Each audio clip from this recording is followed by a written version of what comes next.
So Henry, you're finally back after your mission with Mr. Nobody, huh? You were gone for like 2 weeks with Mr. Nobody. Can you tell us where you were? I was Top off. secret. I was off being a Black Superman, baby. You were out there. Yeah, man. I was out there getting experimented on and experiment on an evil corporation. come in to talk about this movie and. So you were getting prepared. You were getting 2 weeks of experimentation ready for this review, huh? Yeah. Okay. I see. You were laughing earlier. I wonder what you were laughing about earlier because I was thinking it was some of the jokes in the movie. They were just. Oh, the jokes? I thought it was just the film itself. Oh snap! This film is a joke. Oh snap! Well, I don't know. Sunglasses up. I have no comment. But it's good to have you back, Henry. We missed you. We missed you for like 2 weeks now. But we're glad that you're back for this one. We're gonna get into this one. So I'm so excited. I'm so excited too.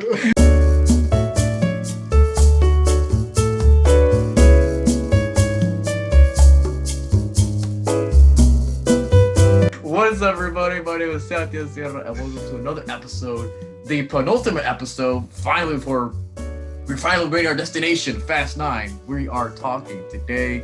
We're on the road to Fast 9. The first, I guess, is the first spin-off, although Tokyo Drift is almost like a spin-off, but it's not. But this is the first quote-unquote spin-off of the series. Presents. Ooh. Fast and Furious presents Hobbs and Shaw, which, we have a lot of things to talk about in this movie. I mean, this is where we're at right now. This is the last movie before Fast 9. It's very interesting. It was kind of interested, I guess is the word. I guess interested or something. You were intrigued. I was intrigued to find out how I feel about this movie again. It's been a while. But first, let me ask my co-host here. I bring again Andrew Stuttle. How you doing, Andy? Good, man. Good. Excited to talk about this one, actually. Oh, okay. And Henry back again in action. Ready to talk about Hobbs and Shaw. How you doing, Henry? Yeah, I'm doing pretty good. I'm ready to put my firefighter hat on so we can go on this flame war. Woo! Well, because I still, as of this right now, I have no idea of their opinions. I sort of have a feeling, but I'm not sure. We haven't spoken about our feelings yet. But I want to ask you guys the same question I ask every week. What is your experience with this movie beforehand, and what are your thoughts before revisiting Hobbs and Shaw? I'll start with Henry. Of course, saw it in the theater. Was unsure about it, and I've only seen the movie once, just like Fast 8. Was it Furious? Was it Furious 8? No, Fate of the Furious. I've only seen that once too in the theater, and that was it. So that probably tells you how I felt, before coming in. It was like, just watch this once. There was an 8th movie? You guys saw that? Yeah. Shit. Watched it once and was like, okay, I'm good on this. And it's just 2 movies in a row that were kind of like, I'm not sure about this. It's like, you sure you want to make more movies? Yeah, right. It was like, damn. It's like you had 7. You came out with a really good movie. Yeah. That's your 7th movie. You had a really good movie, but you're fucking it up right now. You need to stop fucking it up. The 2 movies in a row. Hey, does this count as your rule of the odd ones being the good ones? Because is this an odd one? It's technically an odd one, but it's a spin-off because it's like it doesn't have a number. It does not have a number. Okay. No number, no movie. No, Tokyo Drift It doesn't exist. Doesn't exist. It's a different, I guess, franchise, but connected with this franchise, something like that. But what was your experience with this movie, Andy? And what were your thoughts before revisiting? Similar to Henry, I saw this in the theater. Only saw it once. I remember feeling, well, that was fun. I'm not gonna remember it after a week, but it was fun. And lo and behold, I don't remember a damn thing. Other than it was the same director as John Wick. Well, at least the action was good. Yep, and yeah, that's it. That's all I remember. That's it. Dude, it's jokes, funny. I guess. I don't know. It's funny you guys say it because I also watched it in the theater once and I never revisited it again. I was like, I came out with my friends, excited to see this movie. Maybe not excited, but I was like, I'm interested because yeah, Fast 8. I remember being disappointed by it. I did not like that movie. I hated it when it came out. I was like, fuck this movie. But the idea of the spinoff was interesting to me. I was like, okay, they're doing a spinoff with The Rock. This is awesome. I love Hobbs. And also Jason Statham, Shaw. Okay, that's cool. I mean, their relationship in the last movie is not something that I adored, but the idea of the movie was interesting. It was like, okay, all right, let's see how this goes. Focusing on these characters without Dom and all these people, see how it works. And I remember there's another spinoff of Vin Diesel now, so I'll mention it at the end, wherever that is. And I was like, all right, let's see how it goes. It's David Leitch, I guess David Leitch, is that how you pronounce his last name, who is the director of Deadpool 2, the John Wick movies. One of the best action movies, I guess, of any action movie you see nowadays, probably directed by him. So I was like, all right, it has to be good, right? And I fucking hated it when I watched it. All my friends came out like, what the fuck was that? It's stupid. Not stupid in a good way, but stupid in like, this is bad. This is not fun. I just didn't enjoy any of this. I got mad a lot of things in this movie. I was like, fuck this movie. And I forgot about this movie too. So revisiting it now, I wasn't excited for it until Andy was kind of hyping me up a little bit in the chat we have. We were like, oh man, this actually, let's say what it was. I was live tweeting the movie. You were live tweeting the movie. I was like, oh, okay, all right. Andy's kind of hyping me up. I'm eager to see how it goes. I can hear Henry's anger as we speak. Oh, Henry, I thought about you last week in Fast 8 when Don was driving backwards in Cuba. I was like, Henry will love that scene, man. We both thought that. Yeah, Henry will love that shit. He got so mad. But for this movie, yeah, it's. I will say how I feel now, but it's been a while since it's my second time watching. So it's a 10 out of 10 movie. You love it. Maybe. I don't know. Hey, maybe I'm acting. Maybe I'm just acting right now, acting my feelings. We don't know. But let's get to it because there's just some things. There's a lot of things we're going to talk about. Surprisingly, I didn't think there was going to be a lot to talk about this one. But like the movie immediately starts very differently. Starts with like a song that I would never hear in Fast and Furious in my life. I was like, oh shit, this is the same universe? Like, what's going on with this movie? This is interesting. It is telling us it's like, all right, this is a different. Don't forget about the other franchise. This is unique. It's separate. It's a different feel. Like, all right, unique. That's the word. Yeah, right. I was like, I'm on board. Were you guys feeling the same way? Were you guys feeling like, oh, this is different, or were you guys like, It was okay. So I did actually like the shot. The halfway shot, I did like that. I thought that was kind of cool that we get to see the characters in a different way. Yeah, that was a very unique way to open the movie. I thought at least it was cool. Oh, it was cool, and obviously we don't even meet the characters. First of all, we don't meet up till like 5 minutes in. We meet this other character, which we'll get into. We'll find out who she is, and MX is doing some stuff, and we are introduced immediately to our main villain, which I guess his name is Brixton Lore. Brixton Lore. It's Black Superman. Black Superman. Dude, I was like, what is his name? I had to research his name. I was like, what is his name? Oh, now the name is stuck in my head. I'm like, Lore? Oh shit, Brixton's his name. Holy shit. Brixton. It's kind of cool, I guess. The name it's a little too complicated on the tongue, like Brixton Lore. Brixton Lore. Okay, all right. I gotta get the hang of it, but. The name was like, what is his name? I have to research it. That tells me something. Let's just call him what he wants to be called, Black Superman. Black Superman. Apparently, according to the Fast Wiki, he's also known as a Terminator. I didn't know that. I don't know about that. That's a little nice. I don't know about that. It was like, I guess so. But immediately we see him with Idris Elba looking fucking badass, looking mean as hell, looking just awesome. And I remember thinking, like, just seeing it right now, I was like, oh shit, this intro's kind of awesome. Like to see him fight super quickly, seeing him like using his super tech abilities, whatever that is. We'll talk about that. And he's fighting and awesome. I was like, all right, this dude is cool. And there's this whole intro. I really liked him. And that's it. I didn't fucking like this guy anymore after this scene. I was like, I don't care about this guy. Fucking flat as hell. He's uninteresting to me. I mean, they try to do something with him. We're like, oh, he's with this evil corporation, Etion. Etion. We'll talk about Etion, but nothing. Nothing. Oh, maybe. I mean, nothing was interesting for this guy. I was like, all right. I mean, he was kind of cool in the beginning, but I just didn't care about him at the end. He was just kind of one note to me. There's nothing. He was underdeveloped. There's nothing there. They try to do something with him, like, oh, he's related in a way to Shaw. I'm like, oh, really? Didn't give a fuck. I think about that. Didn't give a fuck about that connection. That was kind of messy for me. It's like not well written. No, I was like, wait, so he did something to Shaw, but what did he do? I got lost there. Like, what did he do? Are you expecting good writing of Fast and the Furious movies? I thought it was gonna be better because some things in intro was like, wow, I can tell they're kind of putting some effort to the writing this time around because some of the dialogue was a little bit better. I was like, oh shit! I was like, oh, there's a little bit better. Effort, you say, my son, effort. And I was like, oh shit, this sounds a little bit better.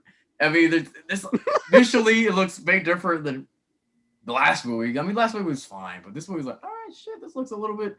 Cinematography looks pretty cool. It has a lot of gray, a lot of CG gray, which is hit or miss for me, and a lot of yellows and a lot of color because that's what David Leitch likes. He loves that neon gray tint. He loves that shit in his movies. So I was like, all right, it looks kind of cool. But Brixton, man, what do you guys think of the character? Yeah, am I alone on this? Do you guys like Brixton lore? Yeah.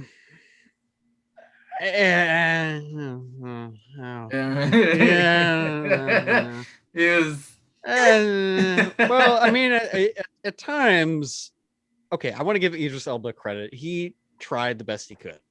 The big problem I have with this character is we don't get to know shit about him, and anything we do, oh, it's just one-off dialogue. It's like, okay, this is why it happened. I mean, probably the best thing I can say is I feel like he's a threat.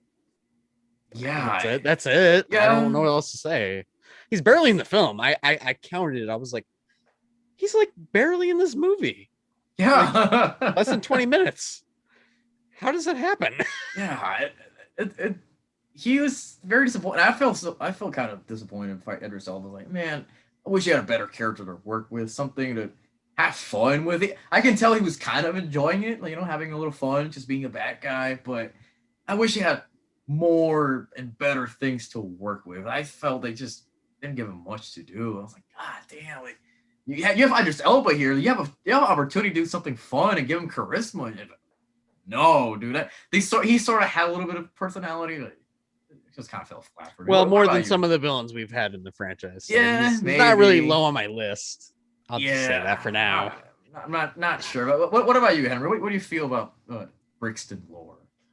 Oh boy. Man, I think he's one of the better parts of this movie for me, but I think it might be some bias because, I mean, it's Idris Elba. I mean, I think that if another actor was doing it, it would have been worse because, like, I think you said, like you guys were saying, like, the writing, it wasn't that good. He's not in the movie that much. They didn't give him much to do, develop his character that much. But since Idris Elba, he's like trying, like he's doing as much as he could with what he was given. It's kind of like how like Denzel, like even if like Denzel's in a movie that's like not good, it's like it's still Denzel, so it's like it's still like a certain amount of quality there, like no matter what. Like this bottom basement, you're still gonna get this amount of quality.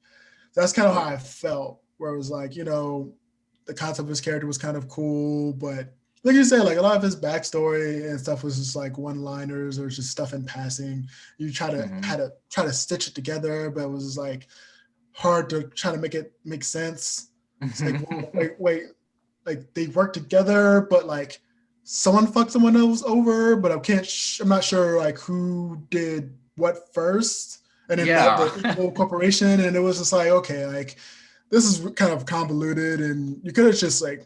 Even just a 1-2 minute scene where he actually just sits down and actually says it, or we should see it or something, like a flashback or something.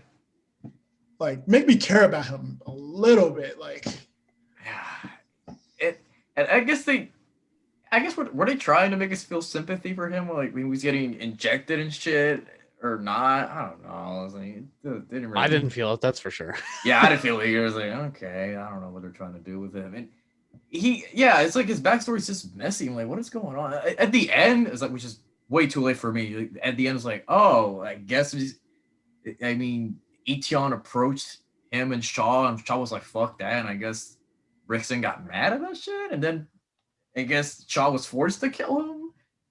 It was like, what the hell is this? I don't know. It was weird. Apparently, Idris Elba wants a back solo movie with Rickson. Fuck that. I don't want that. A backstory, a prequel movie with him. Like, no, that's not gonna happen. Didn't make $1 billion. Yeah, I don't think it's gonna happen. I mean, maybe Rickson will come back. We'll talk about that. Oh, that could happen. Obviously, that could happen. But Rickson when he come back, he will. They left it open in a way. We'll see how it is. But I mean, it's just his intro was kind of cool because he was like very calculated, smart. He was kind of like you couldn't fuck with him. He was almost bulletproof. I'm like, oh shit. And then like later on, I don't know.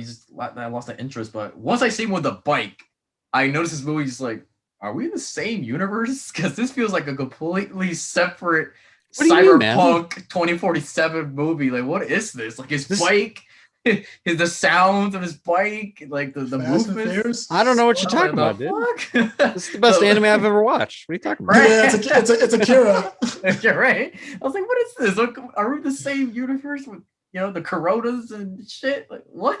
Not a Corona in sight. Yeah, I was like, this is strange world. And the weapons, I mean, I know we see gadgets and weapons, but I hate to say it, but they've all kind of felt semi-grounded in a way. That I can sort of feel that they're connecting this Fast and Furious dude. These dudes are forced into these grand, mission and shit. But this one just feels like we're in a different world. Like, what? Are we the same world? It didn't feel like it to me. Later on, it kind of, all right, it felt more like we're back in that universe. But for like a long time, I was like, what is going on in this world? This is fucking weird. But yeah, I just kind of felt disappointed. I just kind of got bored with Brixton. But what do you guys think of the actual opening sequence with MI6 and the action? It's very different for sure than most of the action in this franchise. I mean, for what it is, if you turn your brain off, it's awesome. It's like, dude, he knows how to do action. He knows how to do the hand-to-hand stuff. I'll say this right now: the best part of this movie is the action. That's the best part of this damn movie. And every time they're talking, I'm like, oh, well, get back to the action. I don't care. Plot? I don't want that. I don't need that. Just go back to that. I mean, for me, the action, he's the best when he works with firefights or like hand-to-hand combat shit. That shit looks beautiful. But for me, when he does the big set pieces, that's when it falls apart for me. He just doesn't work as much. Same. Yeah, right. It doesn't. It's just. I think he works better with like, give me a little bit of small budget, make me work with like actual stunt people, and I can work that shit out. Because some of those fights look awesome, but when he does like, we'll talk about the first big set piece later on. Jesus Christ! Once he does that shit, it's like, no, I'm sorry. Send it back. No, yeah, rework this. No. Let's hold back the production because no, I can't do this. This. Some things he could have been way better, or just call Justin Lin back. Just call him back, or call James Wan back if you want to. Like, hey, can you do these set pieces for me? I'll do the hand stuff. I'll do he's doing the Conjuring movies. Nah, he's like, I guess I was like, just can you help me for like the big parts of the movie? No, all right, I guess I'll do it myself. Just did not work for me. I guess you felt the same way, right, Henry? Yeah, like the fighting, that was pretty cool. Like the like a little standalone prologue of introducing the snowflake and people getting killed, and she had to like inject it herself. That stuff was like a little cool standalone. You see Brixton, and he shows up and starts beating the shit out of people. But yeah, I think that once he starts to going big, especially with the cars, like I don't think he's as good at directing action scenes with cars because it's like yeah, a lot of yeah. CG. It's not as practical, especially CG. considering what we've seen before and what earlier directors have done. Even Fate of the Furious, I think some of the car stuff in that was better. Even though there's a lot of CG in that, but I think like just the I think the big set pieces and the driving was not as good. And that's one of the parts of the franchise is the driving. Yeah.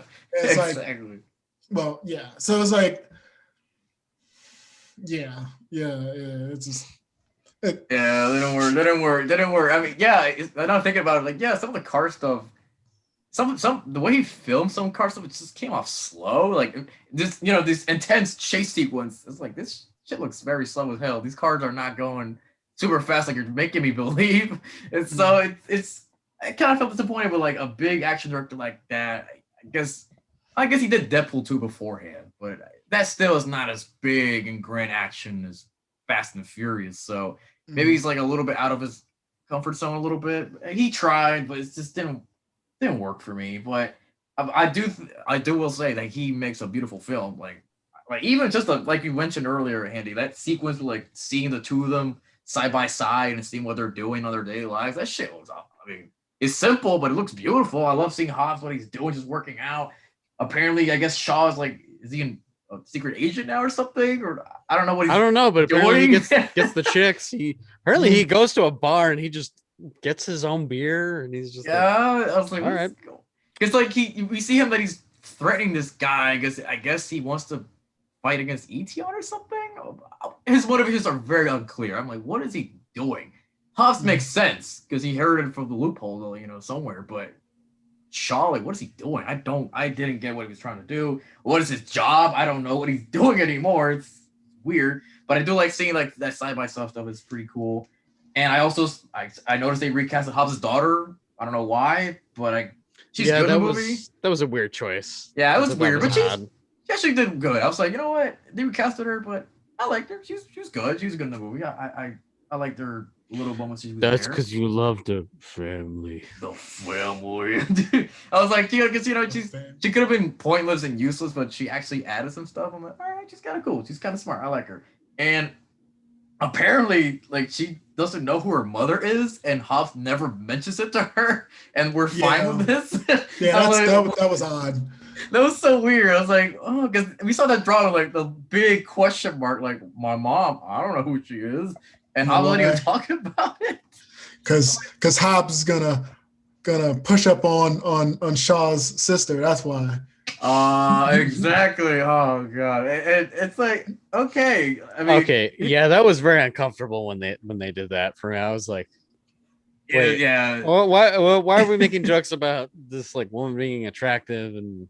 Oh yeah, this is weird. I don't like where this is going. It's weird, but it's also weird. Like Samantha doesn't question, like, where's my mom? Like, what's that about? Nah, fuck that mom. No, like, fuck it, I don't care. It's just if you don't care, Dad, I don't care. I was like, okay. And also, like, she says that apparently Hobbs doesn't talk about Samoa. That's bullshit. I mean, the last movie we had him play soccer. Introducing like the battle. Yeah, he was doing the haka. Like, exactly. I was like, come on. Okay. No, his culture is full on display. What are you talking about? Consistency you ask for? It's after 7, like the only consistent thing about this franchise is the lack of consistency. Because my God, like, we don't talk about Samoa. We don't talk about my family. Bullshit, you do. Okay. Yeah, okay. It's dumb as hell. The pancake bit was funny, like he had this 8 stacks of pancakes. I'm like, oh, you're like, and then Daddy Deadpool comes in. Oh yeah. Then we get. Oh no, wait. We see Helen Mirren. Yes. We see her. She's back once again, which is cool to see her. I was like, all right, cool to see her back. I like her, and she's kind of cool. You don't like Helen Mirren? You don't like Helen Mirren? I like her. I just didn't think her character added anything to the. Oh, okay. No. Yeah, I agree. Yeah, I like her as an actress completely fine. I'm just kind of like, oh, this is just a one-note joke that's gonna come back at the end of the movie. Okay, yeah. She's not gonna add anything. Okay. Easy paycheck, she was having fun. I can tell she was having a little fun. She's like, I'm out of my usual roles. I'm just having fun with this stupid movie. I was like, cool. And then they introduced the idea of like, oh, Shaw, you have a sister, which we never mentioned before. But you have a sister, by the way. It's important to you. You know that, right? I'm like, where the hell did this come from? We always mention the brother. We never mention the sister. okay, that came out of nowhere. But it's like it's almost like Uncharted 4. I don't know if you guys played Uncharted 4. It's like, oh yeah, Yeah. the sibling that came out of nowhere. Now Oh it's always yeah. been your life before. Yeah, his older Like, brother. yeah, I was like, okay. So I was like, oh, by the way, speaking of Uncharted, wink, wink, we'll talk about that. But Helen Mirren, she was Oh good yeah. in the movie. It's just I like her interaction with Deckard, but yeah, I was like, all right, it's good to see you. Okay, goodbye, Helen. You were good to see. We'll see you at the end of the movie. And the 50 post-credit scenes in this goddamn movie. And then we get wild Ryan Reynolds came out of nowhere. Like, what the hell is he doing in this movie? Talking fast and just throwing jokes everywhere. Yeah, throwing jokes like ding, ding, ding. It's me. You guys missed me. I'm like, what the hell? I mean, I get it. You know, he worked with this director before, so it makes sense. But I was like, I remember the first time I saw this movie, like Ryan Reynolds in a Fast and Furious movie. The fuck? Like, what is he doing here? And I don't know if you guys think of him. What do you guys think of his character and his appearance in this movie? Listen. They just let Ryan Reynolds do whatever the fuck he wanted. Oh, and only one out of a third joke worked, and I only got a chuckle out of it at best. Whoops. Yeah, right. Ryan Reynolds, which by the way, he plays his character Locke. Yeah, he's playing Van Wilder or Deadpool. He's playing a wacky version of Ryan Reynolds, which is basically just Ryan Reynolds at this point. He's playing himself every fucking movie now.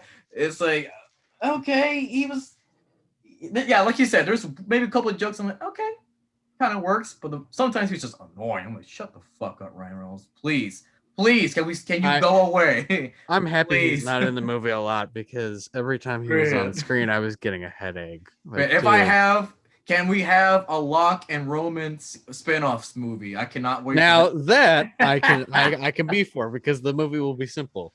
Hey guys! Oh my god. The jokes. I'm like, I'm funnier than you. I'm funnier than you. I'm like, no. Wow. No, I would have lost my shit in that movie. I'm like, nah, fuck this. I can't do this. But what do you think of Locke and Ryan Reynolds, Henry? Do you like him? I mean, I like Ryan Reynolds as an actor, and I usually like him when he comes up with things. But man, like him and some other characters, they just do not fit because they just come in and they're just throwing jokes like a 1,000 times per minute. It's just like bam, bam, bam, bam. It's just like, are we like in a stand-up comedy or something? Like what the fuck happened? Yeah, right. And it reminds me of something I thought of when I first saw this movie. And the biggest failing for this movie is that this is a terrible buddy cop movie. It tries to it follows the template, but there's things that are there that just don't work in terms of the jokes, in terms of some of the characters, and the writing, and how they contrast from each other. Because Hobbs and Shaw are supposed to be the Rush Hour buddy cop, Lethal Weapon, whatever. The problem is that they're the same person, and it doesn't work. Buddy cops don't work when you have two cops who are the same people. You need to have some contrast.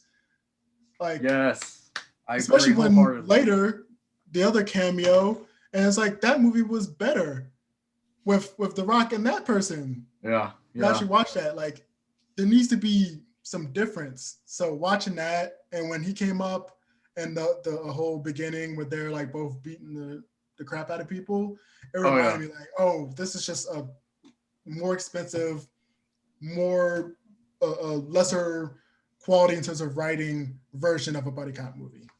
So Commando without the pizzazz. Right. And the idea of a buddy cop movie was the thing that was kind of exciting me for this one. I was like, oh shit, a buddy cop movie within the Fast and Furious franchise? That's cool. I mean, you can say like maybe Brian Roman was a buddy cop movie, maybe not technically. But it's like this is the first true buddy cop movie. I was like, oh shit, I can't wait. And yeah, a lot of things didn't work. And Locke himself, I mean, it's cool to see Ryan Reynolds show up, but I was like, all right, you say it, I'll stay your welcome, man. Like, please. Yeah, you continue to be nice to him. That's yeah, no, just please, I'll stay your welcome, Ryan Reynolds. Like, you were just too much. I was like, god damn. I mean, the jokes that he said, like, oh, we have the same tattoos and shit. I'm like, okay, that's funny. not really. And apparently, we find out Luke's middle name is Rebecca. I was like, okay, that's cool. Which doesn't come up, by the way. That's yeah, doesn't come rattle back off the later. joke and then it's gone. Keep He's like, going. hey, Rebecca. I was like, okay, nice. And like the part where Samantha says like, Dad, are all spice pretty? I was like, oh God, please, that shit was just bad. Like that girl is hot. Are women hot women badass too? I'm like, shut up. I don't need to see that. It was awful. And then I love how Locke questions what we've been asking for weeks in this series. It's like we all have eyes. We know that she's hot. Right. That was it's like okay, we get it, fine. She's attractive, whatever. Do we need to point that out? Whatever. But I love that Locke questions what we've been asking for weeks in the series. Like, how can someone be very strong? I'm like, thank you, Ryan Reynolds, because it's like he questions like, oh, how can you stab someone with a brick? I'm like, well, wait a minute. Are we questioning this when your buddy Hobbs has been super, super strong, especially in the last movie? He was basically Hulk mixed with Superman. He was so strong. And now we're questioning how he can stab someone with a brick. I'm like, okay, but I love that they kind of try to poke fun on that idea. It's kind of too late to ask this kind of question. I'm like, nah, man. Don't ask that kind of question in this movie. Just you're late, too late. But this is where my problem with this movie begins. This is like, last movie, Hobbs and Shaw were they kind of left out. They kind of left out on a good note because the scene that I mentioned last week, Andy, was the scene where like they're in the garage and Hobbs and Shaw they're laughing with each other like, oh, this is silly, we're having a good time, and at the end they were at the barbecue together. They were good. And this movie wants to make you believe, like, no, they never liked each other. They hate each other. I'm like, get the fuck out of here. That pisses me off. Like, yeah. you gotta throw it away. What happened in the last movie? It's like, no, they never liked each other. Like, they hate each other. This movie kind of forgets that the 8 movie kind of happened. Like, it doesn't acknowledge a lot of the other parts of the universe.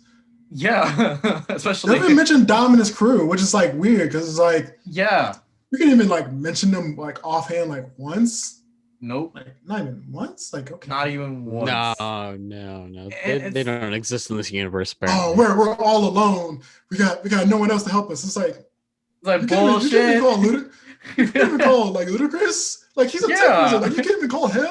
Right, because if this is a regular fast movie, they would have immediately like call Dominic Toretto. We need to call him, but no, because we're in a separate movie, and I don't want to work with Vin Diesel. That crew doesn't exist anymore. It's like, fuck this shit. And I was like, it's like you got 2 tech wizards on your team. Exactly. Ramsey and Ludacris. It's like, are you fucking serious? It's stupid as hell. I mean, they do mention Mr. Nobody by name, which is all right. That's a cool mod. I like that, but that is it. And they mention New York, and that is it. But I hate how they completely disregarded the last movie. It's like, all right, whatever happened last movie, fuck that shit. We need. How do we make them not like each other again? They just don't like each other. Fuck it. We just don't like each other, and we'll just move on from there. That shit pissed me off for the whole movie. So I was like, but at the other end of it, that first interaction was funny because those Banders was way better than the Banders that was in the last movie. I'm like, wow, I can tell this is a lot better. The witty banter here, it's like, okay, cool, some funny insults, but it doesn't improve after that. It just goes worse and worse and worse, and it's just, I don't know.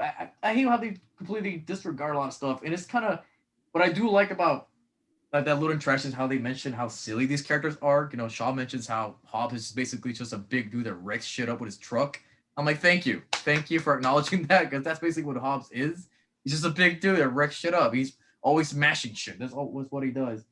But hey, what do you guys think of Hobbs and Shaw together? I hated that relationship. They annoyed the living fuck out of me. I couldn't. Now it's Hobbs and Hans Killer. Hobbs and Hans Killer, which you never mentioned Han, by the way. That pissed me off too. Are we forgetting what he did? Apparently we are. Fuck me up. But what do you guys think of the two of them together? I mean, if you shut your brain off and pretend that didn't happen. Even that, it's just like the whole movie is just them like never liking each other. They can never work together properly. They're always like, oh, and they always fuck each other up like, oh, we'll take this mission seriously, but I don't like you, so I'm gonna sabotage you for like a little bit because that's funny for the movie, but in the context of the mission, it slows everyone down. So I'm like, fuck you, man. Like this Um, childish bullshit. It's just not funny. It's not funny at all. yeah, It's I stupid. think one of the weakest parts of this movie is they try to force chemistry down your throat, and unfortunately, after watching the rest of the films and knowing the context of Jason Statham's character killing Han, it kind of ruins any chemistry or any like enjoyability of this movie and these characters. So as Just far as that, I just don't even give a shit. I really yeah, don't. just like again, the movie's called Hobbs and Shaw. I'm supposed to like these characters, or at least enjoy the journey with them.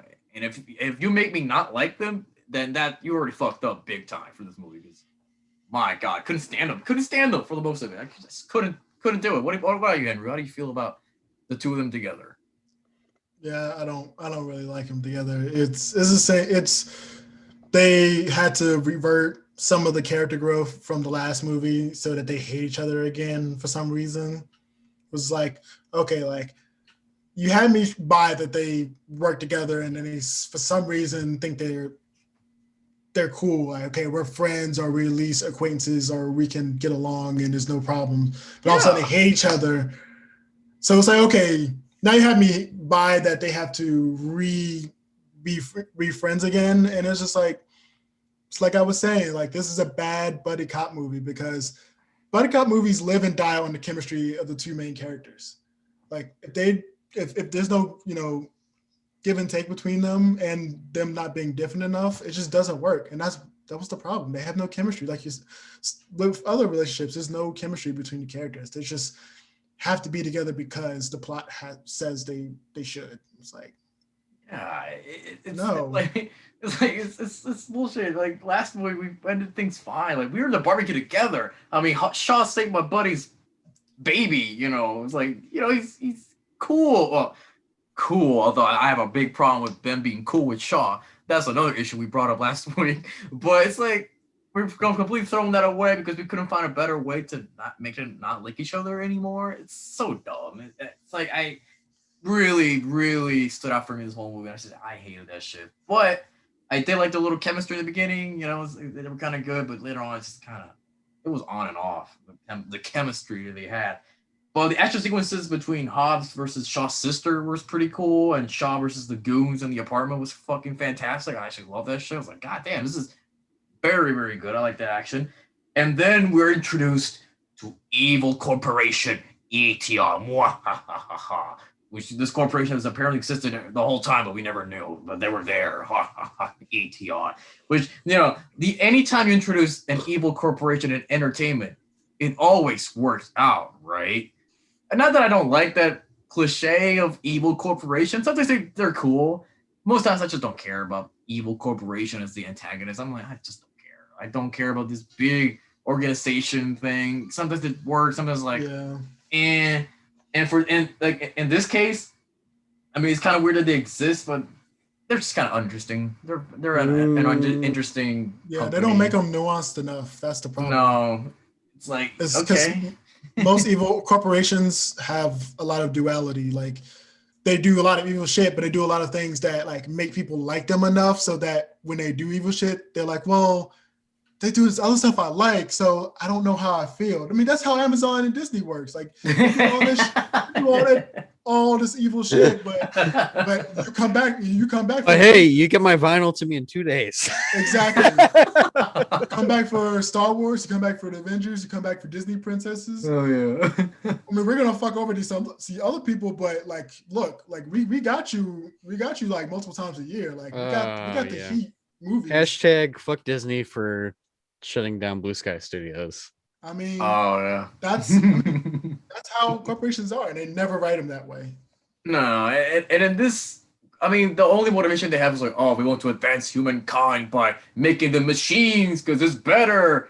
And I'm like, oh, okay, that's just very standard. There's nothing to develop. They don't develop anything. If they kind of delve deep into that, I'm asking too much for these movies, I know. If they delve deep into that idea, then okay, that's cool. But it's like, no, they just want to advance humanity with machines. That is it. I'm like, I don't care.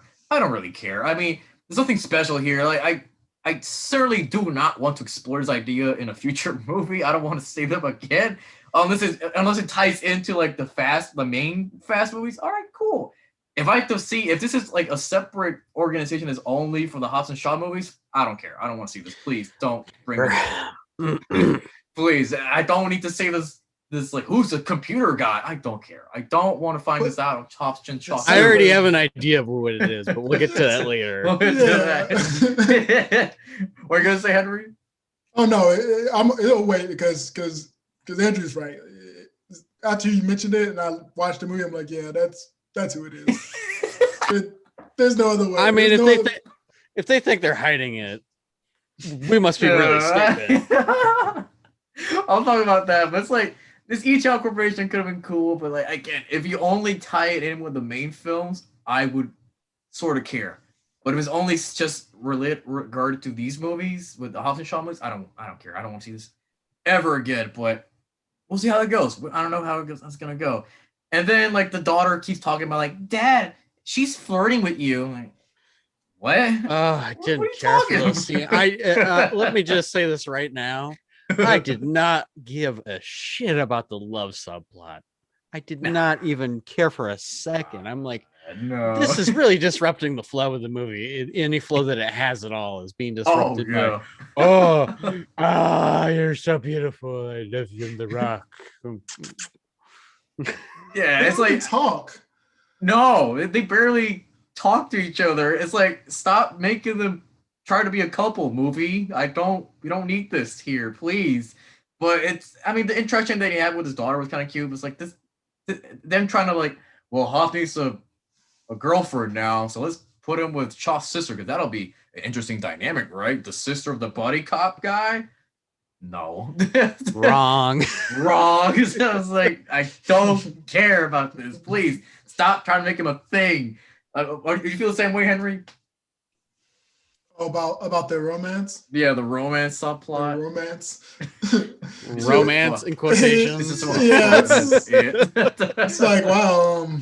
Yeah, it wasn't good. It was just like they barely talked to each other. And they try to like heavily foreshadow, like, oh, like you said, oh, The Rock doesn't mention about his child's mother. And she's really pretty. Are all spies hot? Dad, wink, wink. Can I get a white stepmother? Like, it's like, come on, man. Like, and British too, and British. Oh yeah, that's right, and British. That's kind. Oh my God. It's frustrating. It's like y'all could have had, like, if you actually wanted to have them like together, like you could have put a little more effort into that. Yeah. Like, actually had them talk to each other, find something in common. I don't even know what they have in common other than just beating people up. Like, yeah. And they're attractive people, and that is it. That is it. They're very attractive, and that is it. I'm like, I didn't mind them adding them in the movies. Like, whatever. It's not a big deal. But yeah, them trying to force this relationship. I'm like, let's make a movie to a halt and focus on these two people. No, don't do this. Especially at the end of the movie. It's like, no. Let's move on. I don't want to see come this. on. Can you feel the love? The love. Like, no. Like, I don't show me this movie. I don't care about this. I'm sorry. And then, oh God, this is where we get to the first big set piece of the movie. So dumb. I mean, bro, Brixton trying to take Shaw's sister by walking on the side of the building? That is very stupid. Why are you doing this? What? Just get a helicopter. Get the fuck out of there. You're done. You're done. No, but let's just walk through like this little zip line we're doing, and we're walking the side of the building. Why are we doing this? Stupid. And I don't know, but this set piece sucked. What do you guys think of this set piece? Did you guys like this fucking stupid ass set piece? I hated this shit. Boo. Boo movie. I say boo. Boo. Okay. Apparently this movie wants me to think that you can jump from a skyscraper and survive because you land on somebody. Yeah. Oh yeah, that's realistic.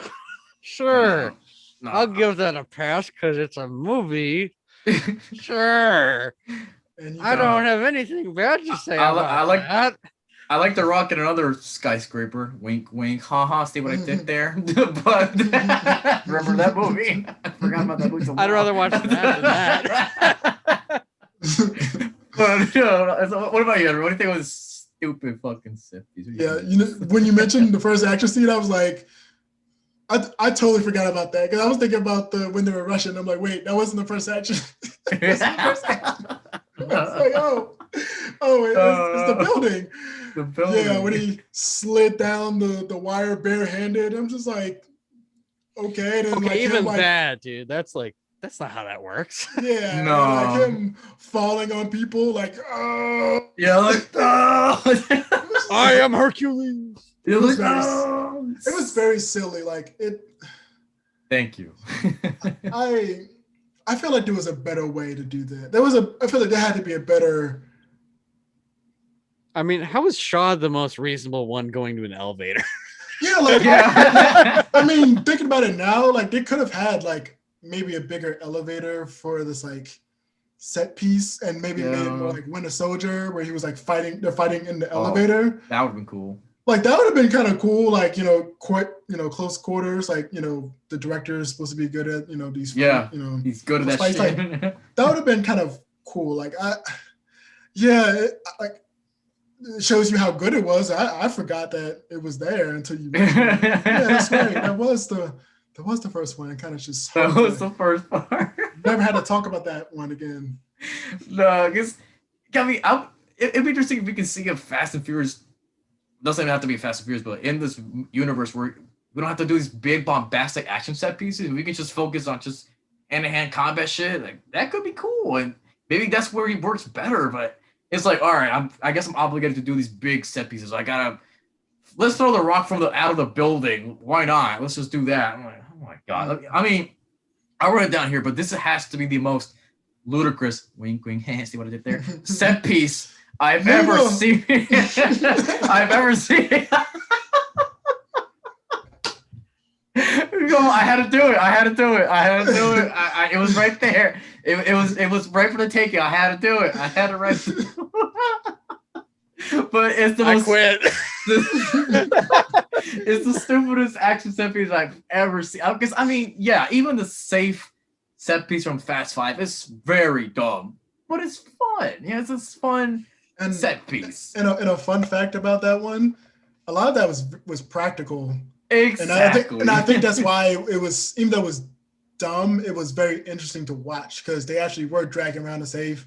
Yes. And in some parts, the safe was actually like a car, like with the safe thing sitting on top of it, and that's why it was like rolling around and everything. So they put a lot of work and coordination into that to like make it as practical as possible, and like actually throwing it through like fake buildings. Like they put some effort in that, and not just CG it and make it as big as possible. It's like no, they made it believable, and I would watch that scene more than any of the action scenes in this. Yeah, no, because at least that is also it's practical and it's fun. None of this shit was fun. I was like, we just move on. I don't like everything looks very CGI, like PlayStation 3 cinematic right here. Like, what the fuck is this? Rock falling from the fucking building. I mean, the idea of like, all right, Shaw's competing against Hobbs, who's gonna do better? Like that is interesting, but execution was bad. I'm like, this is not funny. This is not cool. So him falling from the building was like the worst thing I've ever seen. Like, oh my god, this is too much for me. In this franchise, this is too much for me already. So like, that's stupid. And then Shaw uses like an ID controlled gun. They never explain how that worked, but he's using the gun. And that's when it looks cool. When he's using the guns, I'm like, that looks cool. Like him fighting and shit, that's pretty awesome. Mm-hmm. But yeah, it's like, luckily after that, that's when the set piece is a little better. When they're in the ground chasing each other, it's a little better. There's some shitty CGI. There's a lot of shitty CGI Brixton that looks pretty bad in slow motion. Like going under the truck, like particularly a lot of the bike scenes in that sequence. I'm like, okay, look, dude. God. That's not real. It's stupid. Even like when he was going on the side of the building with a bike. That looks stupid. I'm like, oh. Ooh, but it's anime. Yeah, and in the cool little tech noises like. I was like, oh, shit, cut this shit. It was like that. Yeah, cut this shit. I don't need to say this. It's dumb as hell. And then Hobbs breaks Shaw's window from his car with his bare hands. No scrape and nothing. He's like, boom, and grab this dude from the other bike. I'm like, are you fucking kidding me? This is too much. This is getting too much for me. I mean, earlier, Shaw's sister hit him in his face with a broken glass, and he had a little scrape in his face. But in this, no. But when it's to break the window, he's fine. I'm like, consistency, people. But whatever. But yeah, everything again. It's just so dumb. This is very super ridiculous, super video gamey, and super over the top. I just don't Superman. Like, yeah, Superman. Superman. I'm glad you were the That'll program, be a thing. with the puns. I'm glad you're doing the puns with Superman. me. But it's just the sequence overall is kind of okay, but I just didn't really like it. Just let's move on. I didn't really care.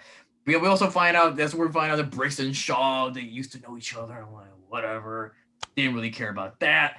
All right, so Andrew and Reed, this is where we're going to talk about the theories you guys have for this computerized voice. Who do you guys think is the man behind man or woman behind the curtain? Yeah, don't be sexist. Yeah, right. Man or woman behind the curtain. It's all Andrew because he's the one who came up with it. And I'm like, that's it. That's the one. Like that's. Go ahead, Andy. Go ahead.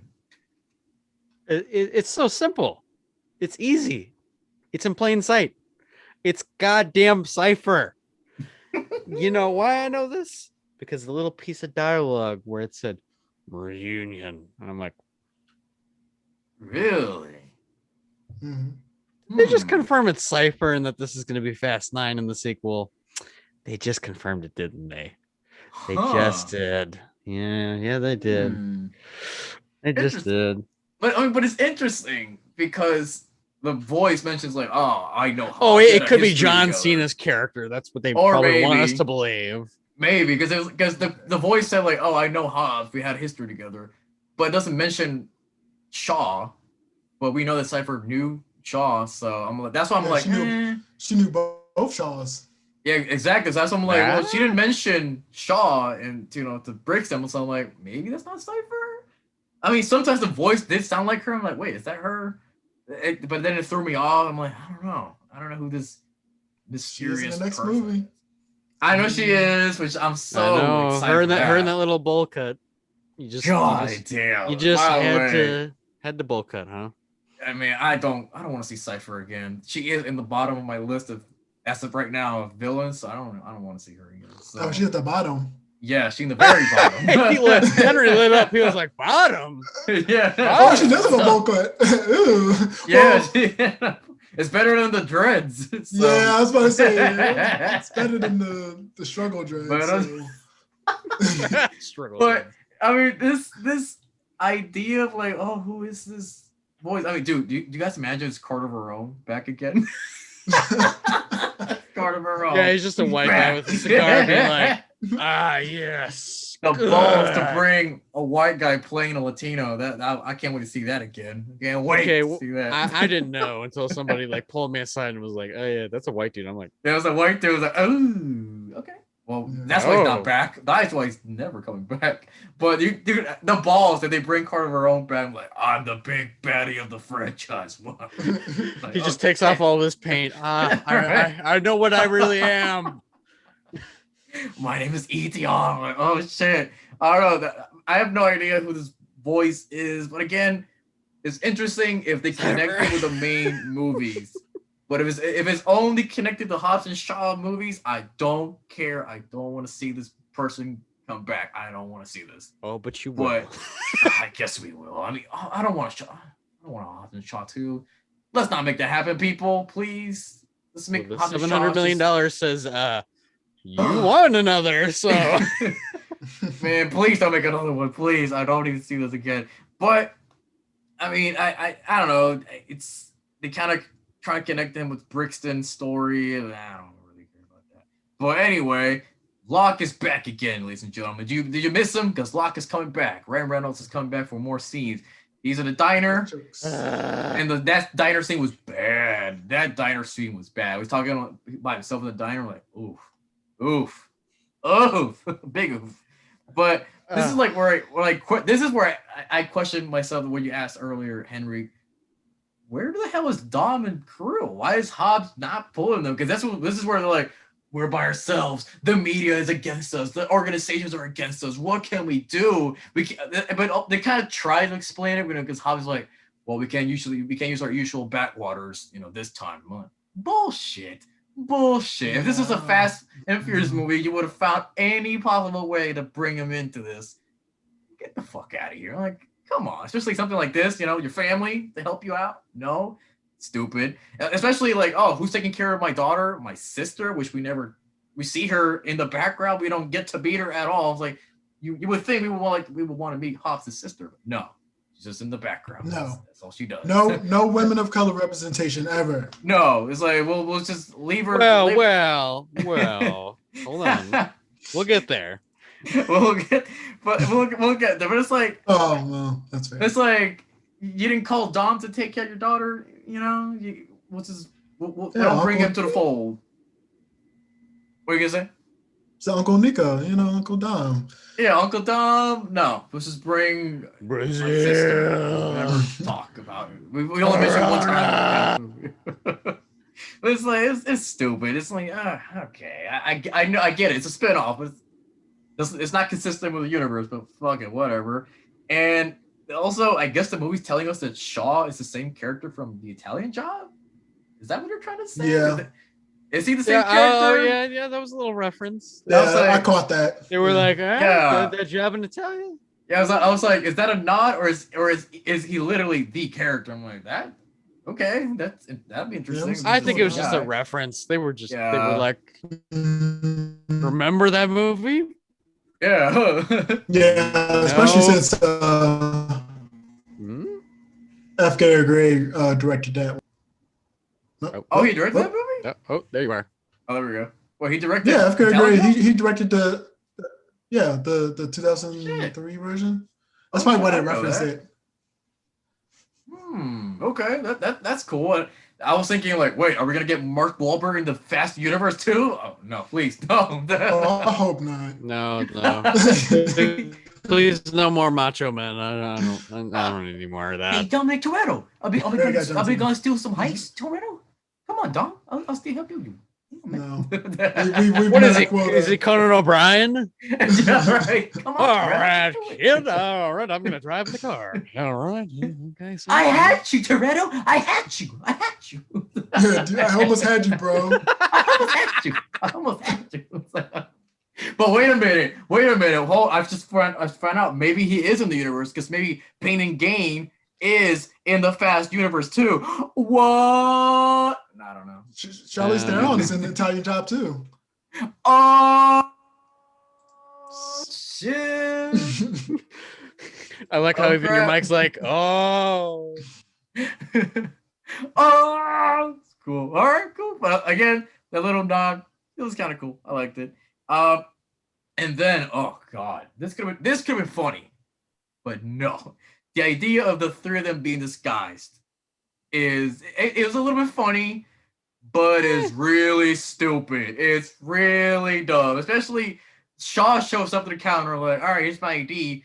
And immediately his picture shows up without the glasses, without the beanie. And I would have been like, wait a minute, is this guy from the TV? Yeah, what the fuck? Reporter. No, we don't recognize Shaw. He's just wearing a beanie and glasses. It's funny. And the picture is without the glasses and the beanie. Well, we don't recognize him, so that's fucking stupid. And then, like, Hobbs, I mean, Shaw's sister's disguised, which, again, I guess her name is Hetty, I guess is her name, Hetty. Because they don't mention her name at all in the movie, at least here and there. I was like, oh, I have to hear that at the end. Like, oh, her name's Hetty. Anyway, like, her disguise was good because, she had a wig, she had glasses. You can't almost tell it's her. But Hobbs and Shaw's disguises are fucking awful. I mean, Statham is like, all right, I guess I'll just wear the beanie and the glasses. That'll work enough. And Hobbs' disguise is like, I'll wear a jacket and a little hat. and that's it. Like, wow. I mean, dude, I can tell it's you from a while away. I mean, who else is that big and fucking looks like you? Like, come on, it's stupid as hell. And then what's making it worse is like once they get to the plane, they immediately take off the whole disguises off. Like her sister takes the wig off and the glasses off. I'm like, are you fucking kidding me? And Shaw takes away this beanie too, his glasses. I'm like, are you fucking kidding me? Like everybody takes off everything off, and it's fucking stupid. But what do you guys think of? I guess her name is Hetty, you know, Shaw's sister in the movie, and her inclusion in the movie. Do you guys like her? You didn't like her, Andy? You don't like the sister in here? Oh no. No, you had to remind me because I'm like, oh, yeah, Shaw has a sister. All right, I don't care. All right, yeah. move forward. I don't get, man. Honestly, I don't even know this actress name. I want to give her credit, but Vanessa Kirby. Oh, I didn't even like her performance in this movie. I was like, really? She was good. I mean, I guess her action scenes are fine. I don't know. She's pretty. She's funny at times. It's just I don't know. She's just not a well-written character, and that's this just proves that the Fast universe can't write female characters correctly. Yeah, she's just very, you know, straight woman. You know, I'm not making as many jokes. I'm just like normal here, just regular person. We're just like okay. But I liked her fighting. Her fighting's cool. She's very confident. She's very skillful. I like her. And Vanessa Kirby was pretty good. But yeah, the character's not like, wow, standout character. Can't wait to see her again. Like, no. No, I don't want that. No, unless we bring her back, it's like, I'm the new mom. I'm like, I guess. I don't want that either. No. She'll be back in Fast 10 to help out Dom and crew. I don't know. But she was fine. What do you think of the character Henry? Do you like her? I mean, she's okay, but I mean, like y'all were saying, like the Fast and Furious, they're just not good at writing women characters, and it took like we've gone through the last movies. Like, think about how long it took for them to write Letty or Mia somewhat, you know, interesting. You know, make them interesting. It took a while, and even. You know, well, Ramsey's been around for 2 movies. It's like, I hope she get, you know, to give her more to do because like she seems to be very capable. Like without her, like, you know, Ludacris needs some help with some of the hacking and stuff like that. And she at some points that she's more capable than he is. And it's just like, why are these characters? They don't have much of a personality. They're kind of just there to react to the male antics. Yeah, it seems. And it's just like, can you give them like an actual arc? Like, they're actually dealing with something, and by the end they have some change, and we're like, oh, we like her. Yeah. Like, they don't give us that. No, you know, barely. You know, they finally gave us to us for Letty, and she's been here since the first movie. So yeah, you know, she's okay, I guess. But I mean, they don't give her anything to do except for just to be good looking and be a wedge between Jason Statham and Hobbs and Shaw. Like, oh, I think your sister's hot. Like, oh, you better keep your eyes off my sister. Like, that's all she was there for. And I'm like, yeah, it's true. Either that or she's a damsel in distress because the many times they capture her and they have to save her is like she literally becomes a MacGuffin. You know, and like twice. She has the snowflake in her, and it's like, okay, we have to save her life and whatever, but she's literally an object. Like, she could have been replaced by something else, and most of the movie would not change.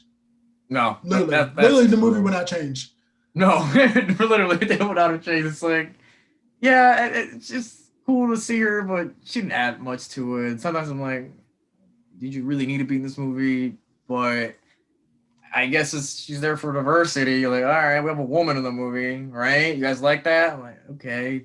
She's I should give her something to do. Yeah, to give her something to do or something to flesh out her character. Because they tried to be like, oh, she doesn't like her brother because she thinks he was bad. I'm like, they didn't do anything with that. Mm-hmm. Yeah, it's like they mentioned that to like the end. I'm like, okay. That felt like an afterthought when they were like, oh, I thought Shaw was bad. Yeah, I'm like, really? Is that the thought that went through your head? Okay. Yeah, and she was just kind of there. I'm like, I wish she was a little better. But I did like that she was competent in fighting. When she was not being captured. I'm like, okay, so she was fine. I think Vanessa Kirby was pretty good in the movie. But yeah, other than that, kind of wasted in this movie.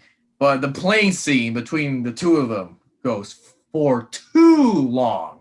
Oh my god, they go for like 5 minutes just talking to each other, like, being like, I'm better than you. No, I'm better than you. I'm gonna do this to you. No, I'm gonna do this to you. I'm gonna shove this up your ass. No, I'm gonna shove this on your throat. I'm like, oh, we're gonna keep doing this. We're just gonna keep doing this, huh? And then it's like, oh, your sister, she's free to fuck me if she wants to. I'm like, okay, whatever. Yeah, this second act is a blur to me. I'm like, yeah, it's so boring. I forgot about it already. But hey, Kevin Hart shows up to save the movie, right? Not really. This movie has 3 of the same characters, 3 of the fast talking, I want to be buddies with these 2 guys type of characters. Because Jason, yeah. Hobbs and Shaw, Hobbs has it with Ryan Reynolds, and then you have this third party, Air Marshal. Was it Blinkley or whatever? Binkley or something. Yeah. Kevin Hart, like they're all the same character. They're all like the exact same purpose. Fast talking. I'm gonna spit as many jokes as I can. Oh, these guys are so cool. I want them to be my friends. Type characters. They're really all the same. It's so he's the same character, and I get why he's in the movie because like, oh, I'm buddies with The Rock, so I have to be in this movie, right? I guess because he's also the producer. I think. Oh, no, not Kevin Hart. The Rock is the producer of this movie. So I'm like, I was like, whoa, let's bring my buddy in this movie because we've done movies at this point. We've done a lot of movies together. Yeah, so it's like, a lot of movies together. It's like I get it. I want to give credit to Kevin Hart for not just yelling in this movie like he usually does in some movies. That's why I didn't mind him, because I was like, oh, he's just kind of chill and he's just like, hey guys, like I'm gonna help you out. All right. Yeah, I'm an air marshal. It was a nice surprise. Oh, okay. All right. Yeah, it is kind of sane compared to these 2 people, but then again, he's kind of crazy because like, I'll give you my services to like these illegal planes. Here's my email, my Hotmail. Here's my... yeah. I'm like, what is this guy's? That's my mama's cell phone. Like... Oh yeah, I was like, what? Like sometimes he was a little funny, but then it's just like he kept going on for a little bit. Like, all right. Oh, don't get me wrong, the jokes don't all work. They don't all work. No, let's just cut the scene. We're here for too long. Just cut it, please. But it's cool to say that he's in the FF universe. I'm like, oh, it's Kevin Hart from the universe. If you think about it, like, imagine him come back in Fast 10. That'd be fucking crazy. He'd be like, screaming like I would rather have Kevin Hart doing that than Tyrese. I'd actually believe Kevin Hart. Please, let's recast him. I'm just gonna redo the whole movie with Kevin Hart and be like, all right. I would rather see that. Please, I would rather see that because he might be funny in these movies. So, yeah, it's just like I'm cool that it's cool. It's not he's actually a minor character, not just a cameo. So, all right, that's cool. But again, he didn't do much. Not given anything to do though, other than be the butt of the joke. It's like I'm here. I noticed that they filmed a scene way later on after the movie because like he had a haircut out of nowhere. I'm like, that's not. You didn't have the hair in the plane, but okay. But it's like that's no continuity. No continuity. But hey, I could buy that he had a haircut. That's fine. That's cool. But after that, so yeah, Kevin Hart's it's hit or miss for me. But then we meet Margarita, the character from Shaw's past, who robs Russian mafia, in their place. Yeah. And I'm not even gonna ask you guys what you think, because I guess we can all agree that she's okay. Just move on. She's pretty flat. Okay, correct me if I'm wrong. This is Nick Jonas's wife, correct? I'm right about that. No. I don't know why, but the first time I saw it, that's what I thought it was, and I'm like, no, that's I forgot her name, but she's from Quantico. Yeah, Quantico, and there was something else that she was in, but no, it's not her.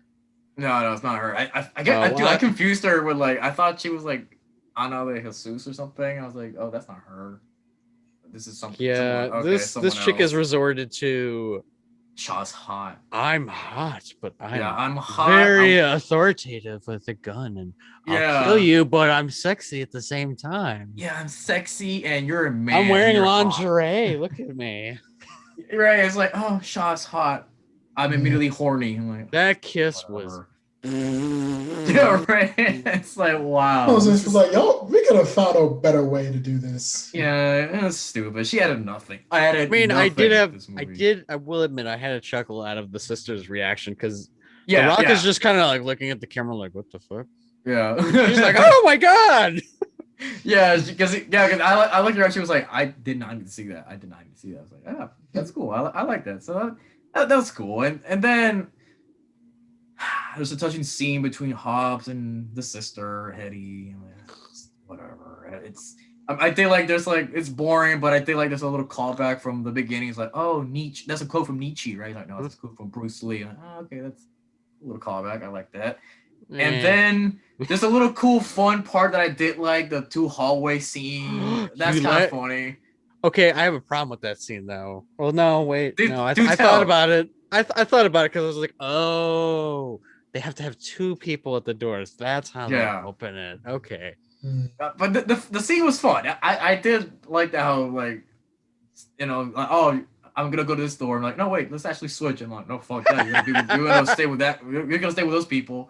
It's like, that's kind of cool. And then like The Rock has to fight this big dude, but you know, of course, yeah, his scene is just kind of like an Indiana Jones moment. Like, boom, you're done. You're out. I'm like, all right, cool. But the only thing that doesn't make sense. It's kind of stupid. It's like, why are these? They're like 10 people are in this one hallway together. What are they doing in this hallway together? That's so stupid. Like a video game. Oh, yeah, dude, it's like, what are they they're taking doing? a cigarette break, don't you know? But like they're in this tight corner, like hallway here, like studio NPCs. What the fuck? It's stupid. What? And then this big dude is like, he's in this other room fixing a car. Like, what is he doing? Like, what? Where are these rooms? Doesn't make any sense, but it's fun. It's fun. Just shh. It's fun. It's fun. It's fun. See, you're doing too much funny. thinking. It's fun. It's funny. It's fun. It's a good time. It's a good time. It's fine. It's a good time.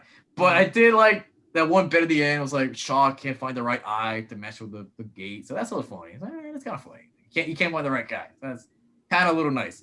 And then we find out Shaw's origin of killing his own team was a lie. You know, the origin was like that was mentioned in Fury 7. Like, oh, he killed his team. He's bad. I'm like, oh, apparently that's not the truth. I'm like, okay, cool. It's Etion behind it. Apparently, it's only Cypher's behind every movie, but no, it's actually Etion behind every movie. I guess whatever. And you know, there's a conflict with his sister, but they never brought up before. They never bring up again until the end. Doesn't matter.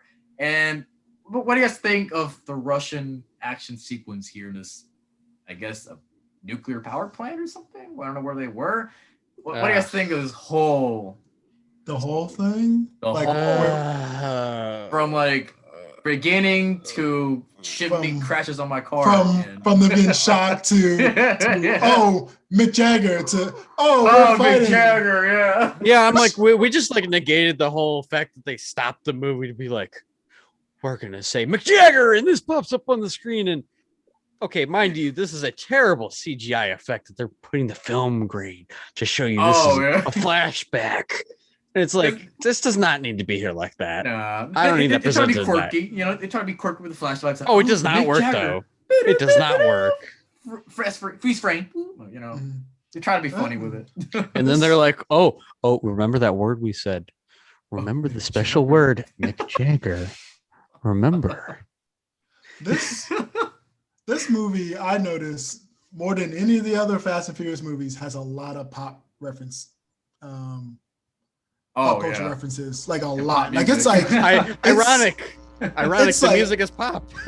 it's actually like pretty egregious when you compare it to a lot of the other movies. Where it's like, okay, now I'm like noticing, like you're talking about, like, you know, Mick Jagger. You're talking about Game of Thrones. Oh yeah, the Game of Thrones. You're talking about like, you know, there was another like major thing they were talking about. Oh, I don't think they ever mentioned pop culture in the last movie. Batman. I think you were talking about Batman and Robin. That's Batman and Robin, Bruce Lee. That's interesting because the 7th movie does bring up a lot of like Marvel references. That's the weird thing about that movie. They do. Or was it the 6th movie? I can't remember which one it is. Yeah, when they were talking about the Hulk. Oh yeah, the Hulk. Oh yeah, because the Rock in the 7th movie, he's watching the Hulk show. I remember that. Oh yeah, that's right. It was that movie. It was just, but it was very distracting and no. that part where you talking about the Mick Jagger, and then okay, so I have a question because I was confused, and maybe y'all saw something I wasn't seeing. So who were the military people fighting other than Hobbs and Shaw and his sister? Because you see them running around shooting at people. Technically, the scientist, which we have failed to mention, oddly enough. It was a Oh scientist. yeah, Oddly enough, we somehow character. forgot about that. I was confused. Like not like the one scientist, but like they were running around shooting. I'm like, you got all these dudes against like 4 people. Well, like, why? they were. You see, they were in a Call of Duty lobby. They were shooting at each other.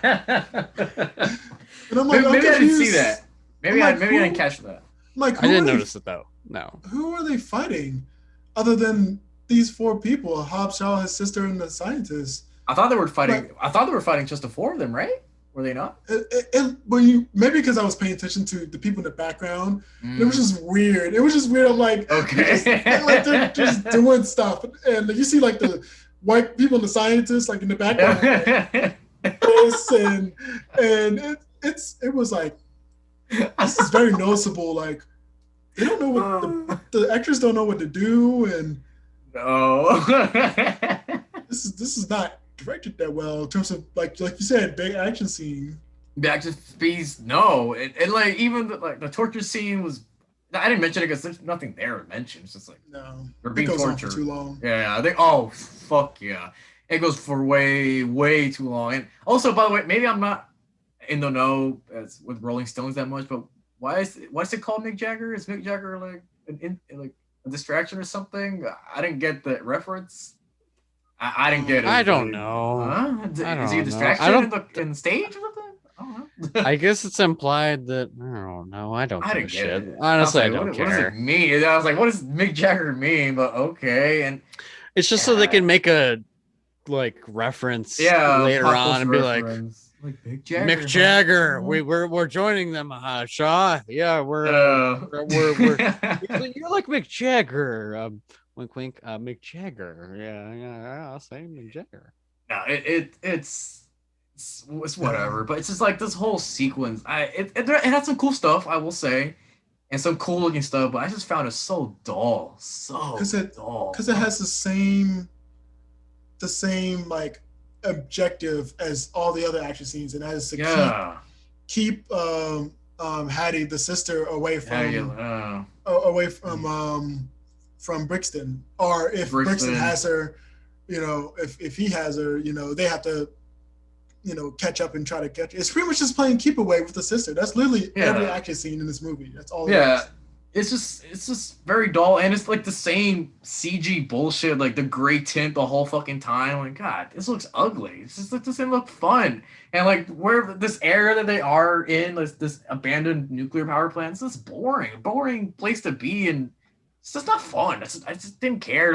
Everything looks super fake, like CGI fake. Like it looks bad. Like the car stuff. Oh my god, the car stunts. If there's any stunt in this fucking scene, it's bad. Like the part where like the drones chasing Shaw and the sister. I'm like, oh whatever. I mean, some parts was cool, like the slow mo, like shot him like, ooh, we're flipping the car, like, ooh, like okay, that looks kind of cool, but super CG, and especially when he climbs up the wall with a car, I'm like, get the fuck out of here. And it's just very, just not exciting to me. It's like, this is stupid. It's very dumb. The fight at the end though, with like fighting in the truck, was pretty well filmed. I like the camera behind them. Like that's kind of cool. It looks very CGI. I can tell there's a green screen behind him very noticeably, but it's kind of cool. But I love how Deckard's car apparently made a giant section of the factory blow up because it made a whole chimney fall. I'm like, oh yeah, what? I'm like, what was that? That's stupid. But yeah, I mean, I know this is Fast and Furious, but that chimney would have destroyed them. I mean, it was right on top of them. No way they would have survived that shit. Let alone make the truck drive at least for like 5 miles to where they were stopped at the end. I'm like, that's stupid. And it lasted for a while too. They lost it for a long time. This whole sequence was way too long for me. So it's just, I hated it. I don't know. Do you guys like it or just kind of shit? Yeah. Andy, it would have been this cool. is at the stage of the movie where I'm like, All right, let's move it on. Let's keep going. I don't care. Even the action's kind of look.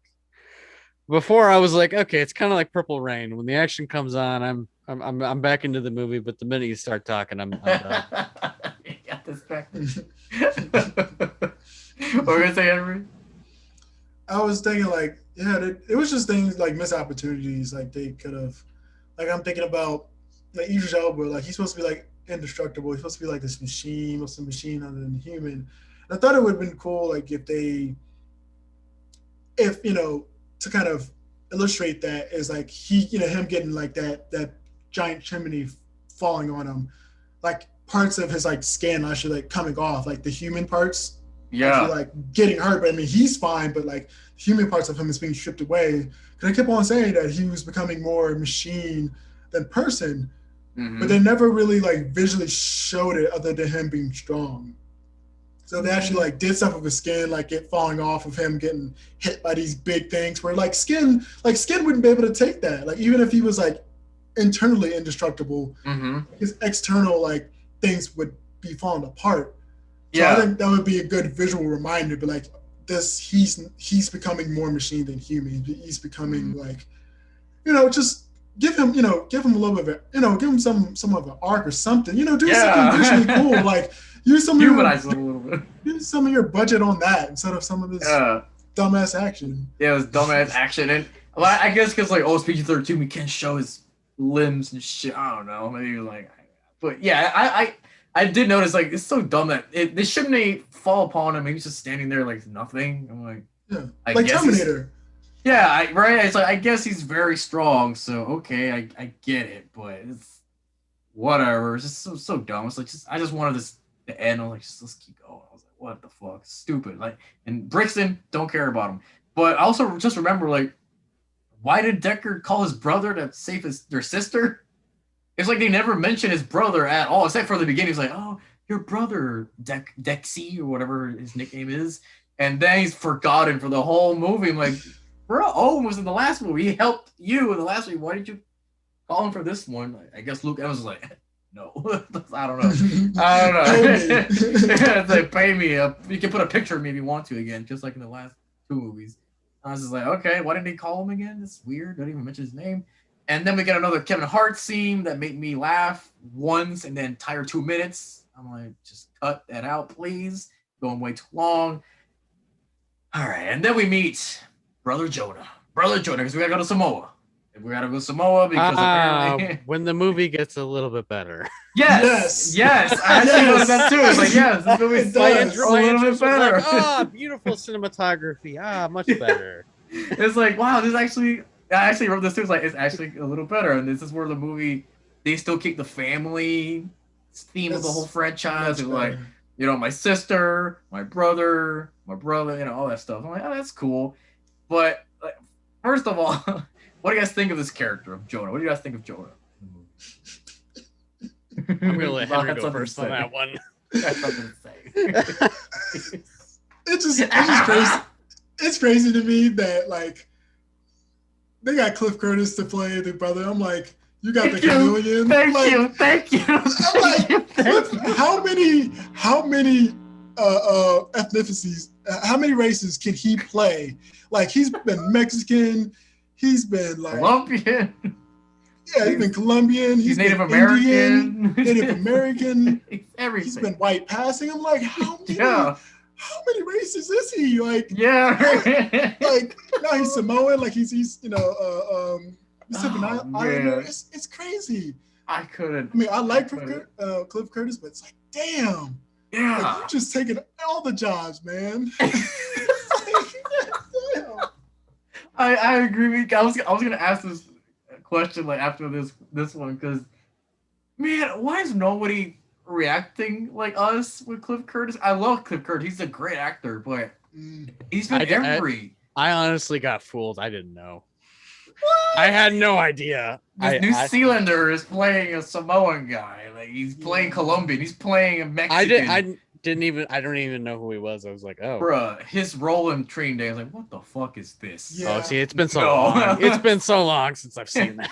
I was like, fuck this shit.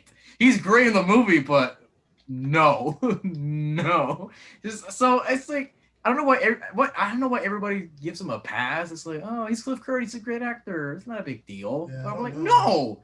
I mean, he's good in the movie too. I did like his character. I like his whole story with Hobbs. I don't like you anymore. You betrayed our family. That's some cool stuff. But it's just like Cliff Curtis. What is? I mean, he's a great actor. It's cool you got him in the movie, but why? Why this role? You could have gotten any Samoan actor to do this. It's like, why Cliff Curtis? Like, why?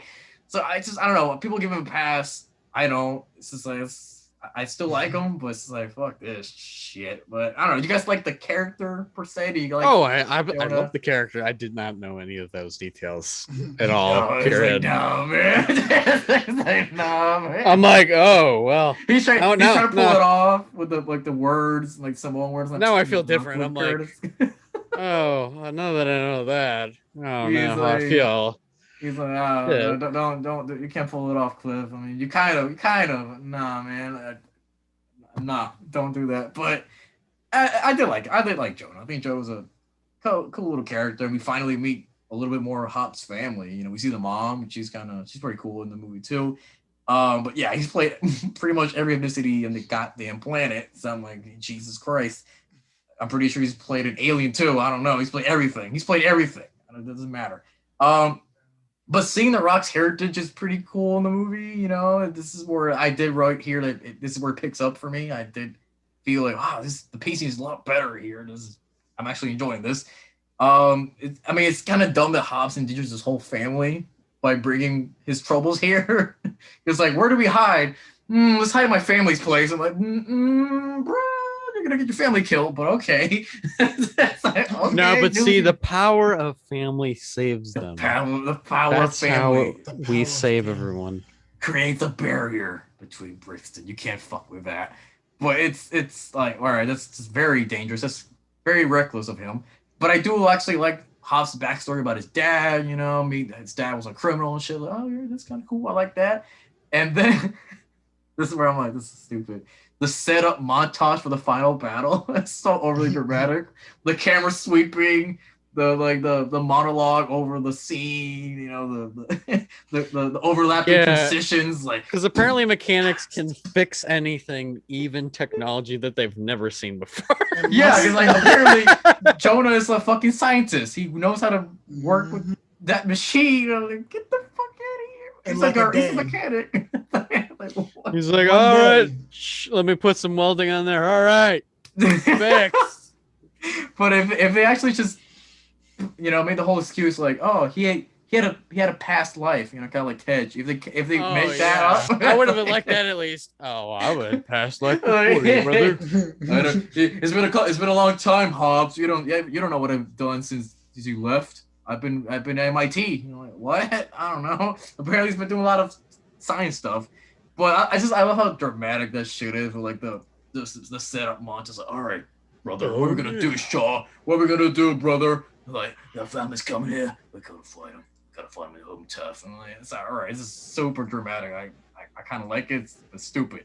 But yeah, there's like this other dramatic and hokey montage. The movie wants to let you know, like, hey, we have this WWE wrestler here in the movie. I think it's Roman Reigns, and like, making sure you know that Roman Reigns is in the movie, ladies and gentlemen. Yeah, I didn't know who he Okay. was. I was like, oh, I've seen this guy before. Like, oh, My it's friend Roman Reigns. evidently in the theater when we saw it knew who it was, and I'm just like, okay, well, he's not getting any dialogue, so No, it doesn't matter. But the camera, like, they make sure they stay on him for a couple times throughout the third act. I'm like, okay, it's Roman Reigns, whatever. And then the idea of the hacking the glove can hack the entire system is stupid. It's so stupid. I'm like, this glove can hack every weapon in the vicinity. Like, no. Yeah, no. You know who would have had me buy that if Ramsey or Tej was there? Maybe. I would have bought it if it was them, but Really? it's like, I don't believe that she would She know would- that and figure that out. Like, no, she's not a tech wizard. No. Yeah, but even if Ted or Ramsey did, I'm like, no. It's part of the system. doesn't go to every weapon. So that's just very stupid. But then again, what's the chronology now? Because I know that one criticism that people have with this third act is the night and day cycle. I know people criticize that shit, but it's like So was that dawn or right before dawn? Can they talk about it? Before dawn, right? Yeah, but the problem is that it transitions so fast. That's the problem. Yeah, is that the sun's coming up, it's dark, and then all of a sudden it's just light, and it's like, how much time? Because for it to be dark and then it'd be light like that, it had to be like an hour or 2 hours pass. But it's a gunfight. Like that's like an eternity in a gunfight. It's like so that's. It's stupid, but like the other issue I have with that too is like, all right, so Etion whatever found their location and they're ready to go. Like they're getting to the helicopter, we're ready to go. But then we get this montage of them setting up the barriers, the bombs, and the transition. The montage made it look like it took a day or two. It looked like it took a while. So I was like, so how long is this been going on? In this universe. There's no time. It's like they should have showed up already. So it's like if it's 2 days, they would have already been there. So I was like, what is the chronology here? It's kind of weird. It's not consistent. It's very But so yeah, Shasta just said like, oh, I can't believe my brother went dark, and like, is that they kind of made me? They kind of want to make you think like, oh, that's not true. Shaw was never bad. Are we forgetting what he did in Fast 6? Rest in peace to Han. Rest in peace, Han. He murdered a doctor and a nurse in the beginning of Fury 7. Are we forgetting that he do that? I don't. What do you mean? That never happened. I don't know what you're talking about. He murdered them for shits and giggles. Like fuck it, whoa, and blew them off. He killed a lot of police in like the hospital. Pretty sure he's killed a lot of nurses too and doctors. I'm like, are we forgetting that he do that? And he did it in London. And I'm pretty sure they broadcasted that in the news. What the hell you been, Shaw sister? Too much. Where the hell you been? I'm sorry, Sebastian. Are you using a brain? Yes. Those other movies don't exist. They don't exist apparently. Apparently, it's like it's almost like a Netflix Marvel show. They never existed in the It's a lot of retconning. A lot of retconning. Like I hated that shit. And then they brought back the X-ray focus shots from like the beginning of the first 4 movies, but this time we focus on her arm and their blood. I'm like, I need to see that. But well, no, they use NOS too. They use NOS too. Hey, they bring that shit up again. And then the movie attempting to kind of apologize for what Shaw did to Han. Because, Shaw has this little speech with his sister. He's like, yeah, there's a lot of things I did in my past that I'm not proud of, have to live with. I'm like, are they trying to semi-apologize for what he did? But they're not even trying to mention it by name. It's like, nah, we're kind of apologizing, but nah, let's just move on from that. I'm like, okay. It's like, I don't know if they were trying to do that. And then we have this final Home Alone battle. That's fucking stupid.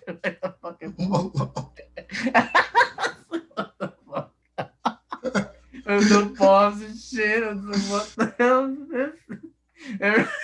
And Sean driving the car, making fire, making him go boom boom. Like, this is so stupid. I hate this shit. So stupid. I mean, the fight it's cool. It's a little some cool stuff here and there. The chase sequence at the end, it has some things I just don't really care for it at all. I mean, I just, dude, at this point I wrote, I just want this to end already. I want this movie to end. I couldn't wait for this to end. It just kept going. I'm like, wow. Oh, what do you guys think? You didn't like it when The Rock grabbed the freaking thing and pulled the freaking helicopter? Come on, man. Again, this levels of strength is like, he's a human, but he's also superhuman in other scenes when this plot requires him. Like, yep. But what do you guys think of this final chase sequence and battle? The whole battle and the whole thing. What do you guys think of the whole thing?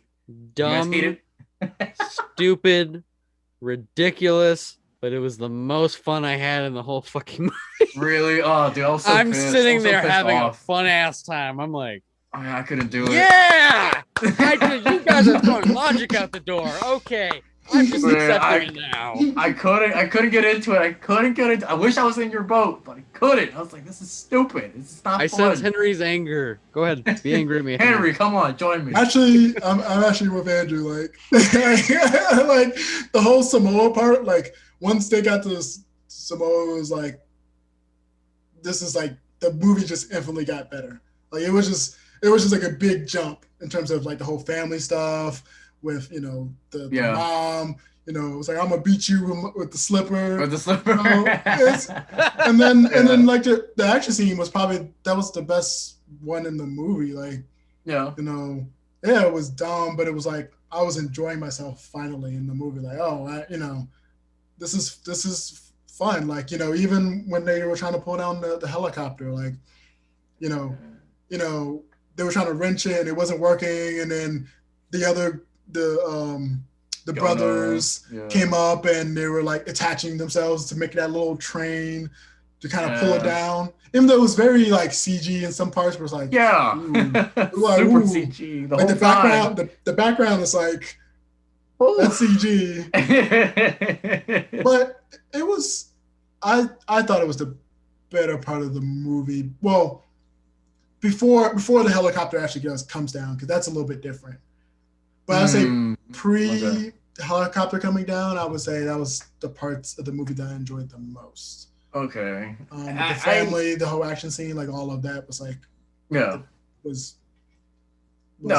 did like some parts of Samoa stuff, like the family stuff, but then the montages are like stupid and cheesy, just like way too long, and like some of the fights before the chase sequence was kind of cool. I like seeing The Rock fighting and Shaw fighting a little bit. It's like, that's kind of cool, but then the chase sequence, I just didn't like the chase sequence at all. This is super CGI. Uncharted 4. You're like, what the hell is this? I love Uncharted 4, but I don't want it in this movie. I love Uncharted 4. I love Uncharted 4, but I don't want it in this movie. It's just like, what the hell is this? And then, I mean, it's cool to see Cars and Nas brought back, even if it's a spinoff. They always go back to the basics, They got to go back to fundamentals. Cars and Nas, they got to bring it back. So that's kind of cool. It's stupid, but it's like, all right, it's cool. But I love how this movie questioned how, again, how can someone be strong? But then we see Hobbs pull a chain to pull down a whole helicopter down. Like, okay. And again, the CG and the green screen, it's like, and the helicopter crash, bro, terrible. Yikes. Oh, come on, that was the best PS3 game ever. Well, it looked like a cinematic from like PS2 2007 or something like that. It was terrible. It was like, didn't look good. And then like the scene in the waterfall or wherever they are, whatever that is, it reminded me exactly of Uncharted 4. I know you see. I know which part I'm talking about, right, Henry? Was that Uncharted 4? Was that 1? The one you talking about, the one in the very end with the fight when it's raining? Where it's raining, where it's like, where like Nathan Drake, like, he falls to the side of the ledge, and he's like passed out, and it's like then it's nighttime, and it's to fight the people and shit. Reminded me exactly of Uncharted 4. I was like, what the hell, man? There was another Uncharted action scene I was thinking about. But even the island stuff reminded me of the island of Uncharted 4. Like, what the hell, dude? This looks exactly like Uncharted 4. It's kind of weird. But the fight itself, it's pretty shit between the two of them and Brixton. Because there's a lot of slow motion, a lot of ghost camera and shit. I'm like, wow, it looks pretty, but it's not fun. It's not entertaining at all. It's like, wow. Okay. Actually, I had fun with. Okay. You had fun with that, really? Okay. Tell me why. Tell us why. I guess it's because I've never played the Uncharted game, so I'm just like having a good time. I'm like, Uncharted doesn't do any of the slow motion shit. Thankfully. No. I mean, I thought it was fun. I don't know. That's just how I felt. I was having a good time. As a sidebar, you really should. If you get a chance to play Uncharted, you should, because the action scenes, the action set pieces are like fucking amazing. Like the way they set everything up is just like helicopter crashes, tanks, like literally there's a train in the second one. It's fucking nuts. Just and the cruise ship of 3. Oh, beautiful. Beautiful. This is just a sidebar. It's better than a lot of movies. Oh no, yeah. I mean, sorry, Andy. I mean, I would recommend that you play all of them. 4 for me is like the best one. I love that. It's the best. I love that game. It's beautiful. Even Lost Legacy. I recommend you to play that game. It's beautiful. But anyway, yeah, those games are awesome. I love them. But it's just the fight itself could have been so much fun because this is the moment where David Leitch could use his strength and like using these fast choreography, and I get why they do the slow motion because Brixton's supposed to be quicker than the two of them. I get it, but the whole time it's lame. It's very lame. I would have liked to see like just normal speed time and actually just get them to fight each other. Just it wasn't fun. I didn't like any of it. But the set itself, where they are, it looks cool. Like the helicopter crash and shit. That looks kind of cool. I like that stuff. I guess again, remind me of Uncharted 4. But it's like now they introduce the idea of like we have to work together in order to defeat the bad guy. Like, oh, now we want to work together? This whole movie you didn't want to. Now we're gonna fight together? They're like stupid. It's like this bullshit. And then what was it? I think it was like a line here. I thought it was cool, but I guess I left it out. So yes, do we believe Brixton is dead? No. No. No. Yeah, no. They did the classic Disney fall, like he fell to the void. That was exactly what I was thinking. Like, oh, it's a Disney fall off the cliff to the water, which they can obviously say like, there's no rocks in the water. He's fine, he's all right. Which they kind of set up the idea that he'll be back as an ally because H-John fucked him over, like, oh, you're useless to us. He's become family. Yeah, he's gonna become family, and I would love to see him back in the mainline movies, but I don't want him to go in Hobbs and Shaw 2. I don't want to see him back in that. If it's just that, no. I mean, it'd be cool if he was like a part of the trio or something. That'd be a cool dynamic. But dude, I mean, it was much better if we see it with the fast crew, like Tej, Roman. Dude, come on, that'd be fucking. You have a cyborg in your team. Let's think about that. That'd be kind of cool. That'd be kind of crazy. Would you guys like to see Brixton come back as an ally or no? No. You immediately shut that idea. No.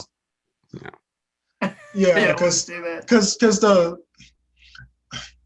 I mean, we like Idris Elba, but it's like we can't just keep on bringing villains back and then making them part of the family. Like it starts to ruin the whole dynamic of like, there's gonna be people who just don't like you. It don't matter like what you do, like they just don't like you. And there's already enough characters that we don't need to add another dude and then have the women characters shoved to the side again. It's like we don't need like I don't know.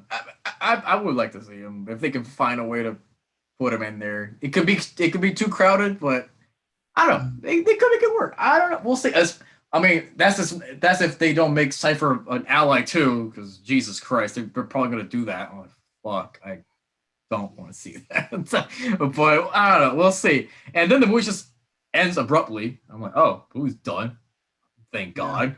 And then we begin our 59 mid-credit scenes and post-credit scenes and all this shit. I'm like, what the hell? I mean, the first one is like Helen Mirren's out of prison. Whatever, didn't care. Samantha meets her family. That's kind of cute. And then there's a Locke scene, which was the worst scene in his entire movie. Locke just talking on the phone, not only once, but they bring it twice in this whole credit sequence. I'm like, Jesus Christ. The whole sequence was like, did you see Game of Thrones finale? That was so disappointing, right? All right, cool. Dated as hell already. So dated as hell. But the jokes were terrible. I don't know if this scene was setting up the next movie or it's just a gag. I didn't get it. But the movie didn't. It's just a gag, right? Because the movie didn't translate. This movie's a gag. Yeah, but I thought, oh, they're gonna do another virus. They're setting up for the sequel. I don't want to see this. So hopefully it's a gag. Hopefully it's just a joke, and we're done. I kept thinking of weird things. I was like, the whole time, I'm like, did they just predict 2020 in this whole movie? Oh yeah, there's another virus coming. I'm like, oh no. I'm like, oh. Oh, yeah. That's true. There's another virus coming. But hopefully it's just a gag. I don't want to see this whole plot come back again. But by the way, that scene was kind of brutally violent. Like, he was bloody. The dude, you see a dude stabbed with a brick in the chest. I'm like, God damn, is this getting another movie? Okay. And then there's a post-credit scene at the end with Hobbs and Shaw, where Hobbs calls the police on Shaw. I was like, fuck this shit. I was like, cut this. Oh, I already cut the movie off at that point. Yeah, I have to make sure. I have to even- make sure. I was like, wait, I don't want to miss something out. And why did I do that? It was terrible. But let me just ask you guys this question: do you guys want a Hobbs and Shaw 2? Fuck no. No. I don't want a Hobbs and Shaw 2. Yes. No. Yeah, just leave it here. I mean, it's an interesting idea, like experiment. It's an interesting experiment. This movie didn't work out. Just leave it here. Just don't, unless you can make it better. But That's a nice way of putting it. yeah, just don't. I just don't want to see this. I don't want to see this. But I don't know. We'll see if Etion is going to be something in Fast. I don't know. Cypher. We'll see. But I guess no Hobbs and Shaw 2 here. No Hobbs and Shaw. No, not yet. 2. Not yet. But man, I cannot wait for the Ted Roman spinoff. Give me that movie. No, I'm kidding. Don't give me that movie, please. Yeah, just give me the Ted spinoff where the Ted spinoff. The Ted. Now that's a movie. I want to know about his past life. Oh yeah, the Ted spinoff. What's the other? I feel like it could be good because they could make it like a spy thriller, like the political thriller, like kind of like how the Mission Impossible movies are going, like kind of like that. I mean, they wouldn't do that because no. But Ted Roman actually just make it think about it seriously. It could work because Ted's is a straight man and Roman is a funny guy. Yeah, womanizer. They actually work better as a buddy cop movie. Yeah, because they actually are different people. Yeah, and even put Ramsey in there, like them and Ramsey, like it would actually. Yeah, if they have just the three of them, that'd be great. It's just the only problem is I don't want Roman to take the whole movie and just be stupid. Well, they would write him better. Well, I hope, please write him. If it's gonna be a thing, just write it better, and then I'm down for that idea. But I want to throw this idea out there. Would you guys like to see another spinoff from another character? If so, what would that be? Because I have some ideas of what I want to like. The one we just talked about. Like that idea, but also because there's an idea they're throwing out. I mean, they announced it was Hobbs and Shaw back in the years ago, and it was going to be a female spinoff, which I guess just the females from like the crew. That could be kind of cool, like Letty and Ramsey and I guess Mia. Giselle, they bring her back somehow. I don't know. I'm like, Giselle's roadkill. Roadkill, and maybe now they can add Shaw's sister in here. I don't know. They can add her in this. And Suki, hey, bring Suki back. You know, yeah, I know Andy wants that. Andy wants Suki to come back in the franchise. Come on. How about just a movie with MC Jin coming back and being like, "Oh, I'm not relevant anymore. Shit, guess I can't be in these movies." Just bring Suki again. Hashtag justice for Suki. Bring her back. Hashtag justice for Suki. Or maybe we can see a spinoff for Leon. What's happened with Leon? Where's he been since the first movie? We'll get a Logan type movie, just him by himself. I'm like, I'm a little fan. Yeah, I mean, it would be interesting to see the women together, but I just don't know how they would do it without including Dom or something, because you know how like, you know. Yeah, or get a Bow Wow spinoff. I don't think so. Get Ja Rule his movie. We need that character to come back. God, please, no. No. Or give me Hector the movie. Hector the movie. Oh, you know he's not getting a spinoff. Stop. Co-starring Ghost Rider, Iggy Azalea. Hey, Ghost Girl. We need that movie. No, you know damn well we don't need that movie. We don't need that movie. But I don't know. I guess the best one that could work out is Ted Roman. I think that's the best one. And Ramsey. Ted Roman and Ramsey. Yeah, make it hackers or something. I don't know. Yeah, make it a buddy cop spy thriller movie. Like, yeah, I feel like that would cool. work. Like you can dig fun. a little bit in their backstories. Like you yeah, actually learn Ramsey's last name and you know. Yeah, or you could do like a spinoff with like a different language with Leo and Santos, just the two of them, the whole time in Spanish, the whole movie. Where's their spinoff? That would actually be cool. I want that spinoff, right? That could be no. Hold on, where's that at? Yeah, thanks for reminding me. That's a good one too. Like I would watch that. That'd be a fun time, hopefully. Yeah. So I love to see that. And it's like the female spinoff idea, it's interesting because actually this came out recently, we're talking about this idea again. And I think Jordana Brewster spoiled Fast 9, I think. She's like, oh, it'd be great if we get Michelle Rodriguez and the team, Charlize Theron. I'm like, oh, I think you should spoil Fast 9, didn't you? Okay. Okay. That's something. There's a bigger okay. bad. There's a bigger bad, and it's the dude from fucking Aeon or whatever. She could be Leon. Hashtag justice for Leon. Maybe he's the bad guy. Or it's Vince. Vince didn't die. Maybe he's the bad guy. You know, you didn't take care of my child. Dude, that's a spot on impression. Goddamn. That's spot on. I was like, but considering I don't care about him, that's interesting. He's like, my baby. You didn't take care of my baby, John. I don't know. I think the spin-off idea, interesting experiment, didn't work out. So maybe just hold off on that idea for a little bit. Let's just focus on what works, which is Dom and crew. That's what's working right now. So, and the female characters in this movie, they kind of work out a little bit, except for Margarita. She's all about, I'm horny, I'm sexy, and that is it. So she was a waste of a character. But for this pre-final episode, before we get to Fast 9, which we will review once that movie comes out, I want to ask you guys, who is your favorite character in the franchise? Who is it? I will say, I think my favorite character is maybe Tej. Tej, maybe. He's kind of funny. I like him. He's pretty competent. I do like his character. He's not annoying as Roman or Hobbs. Oh no, wait. No, actually.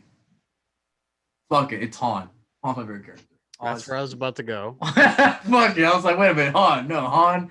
I was waiting for the processing of the thought, like, Han. I like Tej, but I was like, Brian. Okay. I was gonna be like, oh, Brian, maybe. No, I was supposed to be like, no. Yeah, Han. It's Han. Or no, wait, Sean Boswell, played by Lucas. He's my favorite character. No, it's Ja Rule. Ja Rule's my favorite character. Maybe in 2001. Oh. What about you, Henry? Is it Han as well? It has to be, right? I mean, Han's definitely like a top character. Like regardless, he's definitely in the top like few. But I'm trying to think like who else I would like put up there if we just like put Han aside, because everyone loves Han. It's just it's Han. I mean, come on. Or maybe Eva Mendes character. No, that wasn't a gag. I was just tired. It was just perfectly timed. I mean, I do like Tej's character, and they give him more to do. I mean, Dom at some points, but you know, A kind of. Yeah, I mean, I guess other than Han, I would say definitely Tej, and then like maybe Hobbs, in terms of like, not including like not including this movie because it kind of sours it a little bit, but when he came in 5, it was just like, who is this guy? Like they kind of gave him a little bit too much screen time in the next few movies. It kind of like soured him a little bit, but I think he's in the top 2. You know, not top 2, like top tier of Fast and Furious characters. I think maybe I would say the same. It's just it's like an off and on and off for me. I liked him in 5, didn't like him that much in 6. Liked him in 7, didn't like him in 8 that much. In this movie, no, I didn't like him at all that much. So I'm like, he just annoys me sometimes. So I think Han is the best one, and I cannot wait to see what he's gonna do in Fast 9. That'll be an interesting angle to see. Well, he never died. He never died. He was always family. He never died. Hopefully, Justice for Han. I know. Bring up the idea. I got a theory how they're gonna do it, but we'll say it for next week. Okay, I know. Bring it up now, because like Fast 9, we're gonna review Fast 9. Well, I mean, my theory is I swear to God, it says archived footage from Fast 6. And it's like, oh, yes, Jason Statham won't be in the movie, but only archive footage. And I'm like, you guys are going to retcon the sex movie, aren't you? Mm-hmm. You're going to like claim that Han like got out of the car or something, didn't you? You get taken. He made a hole. Well, you see, it was a body double. It wasn't really me. It was really somebody else. It was my twin brother. I'm calling it right now. They're going to do some bullshit. Like, hi guys, I got out of there. It wasn't really me. Was this the 80s? My twin brother. And the way that the movies are able to going, brother. and the way the plot the movies are going, yeah, it's starting to feel like it. I think it'll be the twin brother came out, or maybe we'll see Kurt Russell be like, "Hey Han, come with us. I'll take you out of here." And he takes him out, and then they go back to the helicopter and just fly away or something. I don't know. That's probably what's gonna Maybe he's a happen. clone. Yeah, right. What is I don't this, know what's aliens? gonna happen. Schwarzenegger movies. He's a clown. Oh, dude, he's gotta be in here.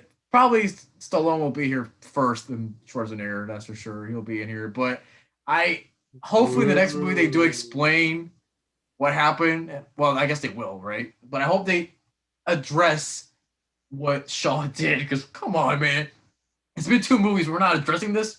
What happened? Come on, it's fucked up. We need to address this shit. I hope Justin Lin comes in and be like, all right, Han's my baby. I need to explain what happened to him. Nobody tried to take care of my kid, man. I need to explain what happened to Han, because come on, man. And it does suck that for this spinoff, I guess we're never gonna have the 2 of them come back to the main series. I don't know if it's gonna happen again. Because what happened with Dom and Rock. I'm sorry, Vin Diesel and The Rock. Which I get it. Vin Diesel's hard to work with. That's what I hear. He's very hard to work with on set. So I get it. like D&D, so I'm relatable. Oh, You like me.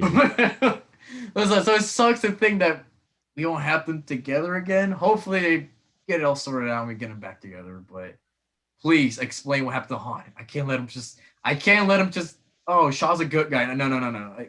Let's bring up what he did, because that's fucked up. So, but we'll see. And just quickly, I think the soundtrack is a miss this time around. Didn't care for it. It sucks. Yeah, other than like 1 or 2 songs where I was like, oh, that's cool.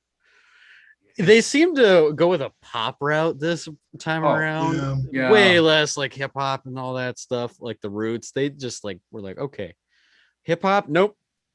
Get out of here. Not going to the roots anymore. We're just gonna lather it with dance pop music. Yeah. Right. This works, right? No. It's a lot of British pop, a lot of American pop. It's like, dude, they took off trap, they took off reggaeton, they took off everything that's like they're the like, core yeah, of this franchise.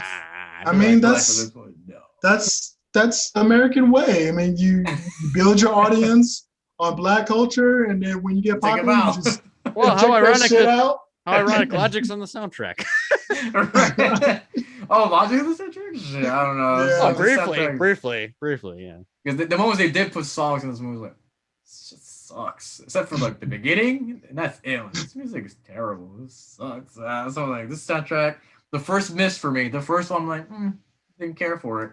So I guess we all agree on that one. The soundtrack was a miss, unfortunately. But let me ask you guys this, because I'm still deciding on this one, but whoever wants to give their rankings on the villains, because I'm still deciding on where to put Brixton. Braxton, whatever his name is. Well, Deckard Shaw's not a villain anymore, so he goes all the way to nowhere. Well, he's still a villain technically from 7, so we'll still add him on the list. He counts. So what's your list, Andy? While I sort this out right here. All right, we got Deckard Shaw at the top at number 1, all the way up there. He's still there up at the top. Enough said. It speaks for itself. We got 2 number DK, number guy DK, Donkey Kong. He's there. I'm a little nostalgic with the Tokyo Drift and all that. 3, we got Braga.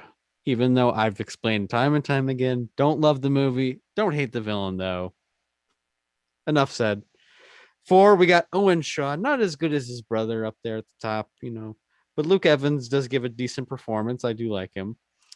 We got 5, Hernan Reyes. I forget his first name every time. Not at the bottom, because we get enough characterization where I know he's the villain. He's kind of fun. He's in the middle. He's in the middle. There. 6, we got Carter Verone. Mr. Carter Verone.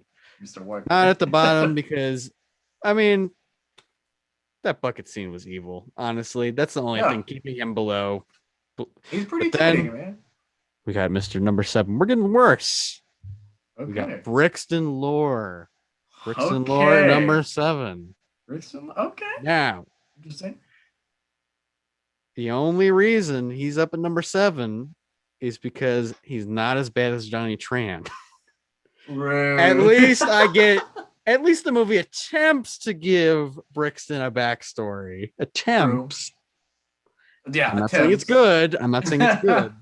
We try, but it attempts. And I think you already know number 8, Johnny Tran. Of course. You know the good old Johnny one of the worst villains in the world. Terrible villain, but not the worst. Number 9, Cypher.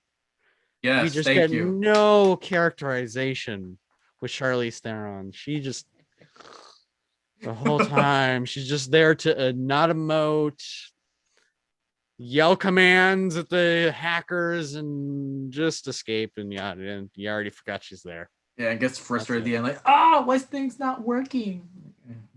Okay. There you go. There's my list right there. That's it. Interesting list. Okay. What about you, Henry? What's your He's like, oh boy. Where are your villains? I'm thinking about it, and one I forgot some of the villains' names, so just see how good that is. Just say the number 5 villain from Fast or whatever. Yeah, I guess Deckard Shaw is number 1 because he is the most like charismatic. He has the most somewhat backstory, and we see him like be a force of nature going through just beating the crap out of people. So it's just like, okay, he's definitely threatening.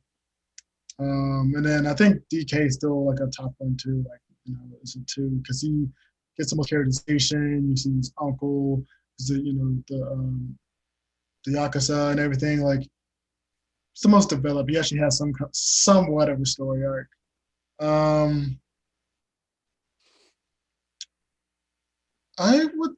I don't know if I would put Braga or put Owen Shaw as 3.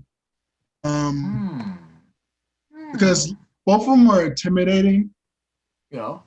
Like, they're both like, okay, like this villain could mess someone up. But I think I would put Owen Shaw not first, but in front of him, only because they pulled a secret villain thing with Braga. They were like, oh, he's some other guy. Yeah. Third act, oh, psych, he's Braga. It's just like, yeah, make him Braga in the beginning or in the middle of the movie so he can play it up a little bit more. Yeah. Because I don't like the whole secret villain part. So I'll actually put Owen Shaw above him. That's fair. As 3, and then Braga's 4. But I still like him, but it's like they kind of gave him more.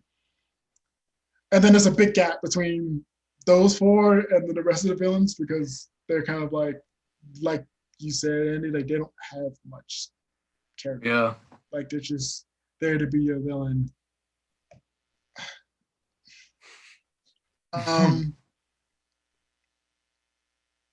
Maybe Brixton, only because it's Idris Elba. Like, it's just Idris Elba, bro. He's Black Superman. Like, I can't help it. Hell yeah. Like, okay.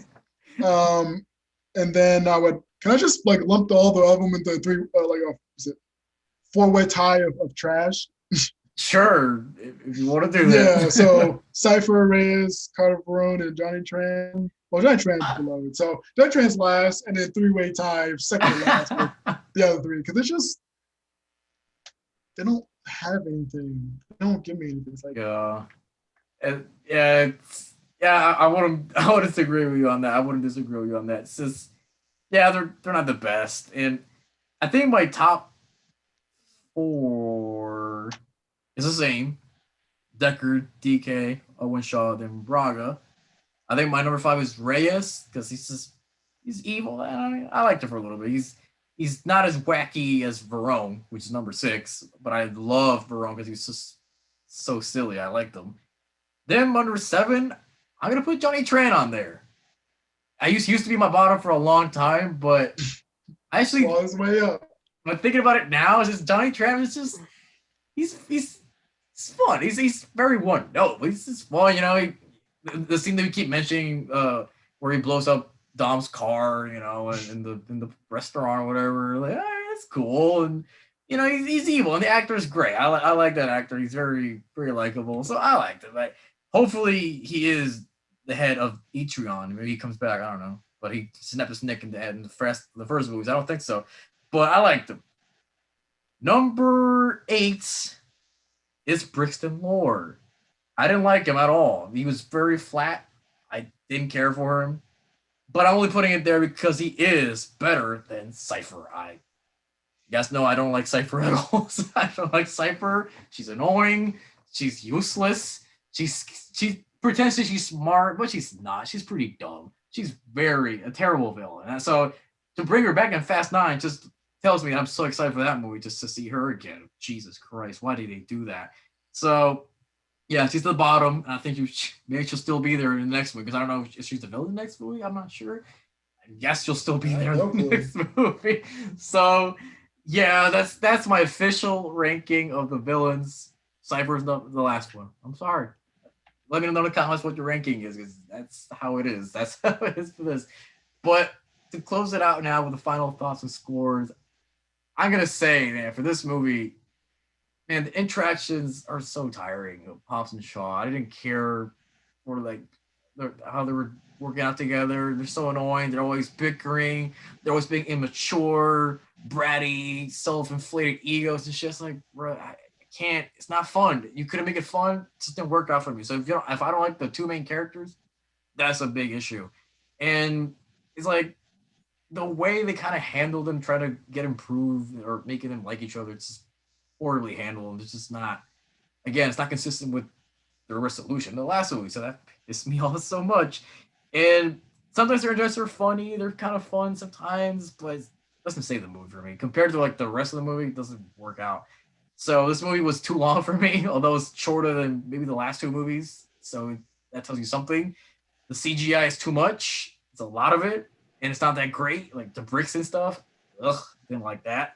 Hobbs and Shaw themselves, even separately, they're okay. They're fine. Sometimes Hobbs is a little bit likable, but sometimes he's not. And this really, if you think about it, this is really Hobbs featuring Shaw. Because Shaw barely has anything to do in this movie. He barely has a story.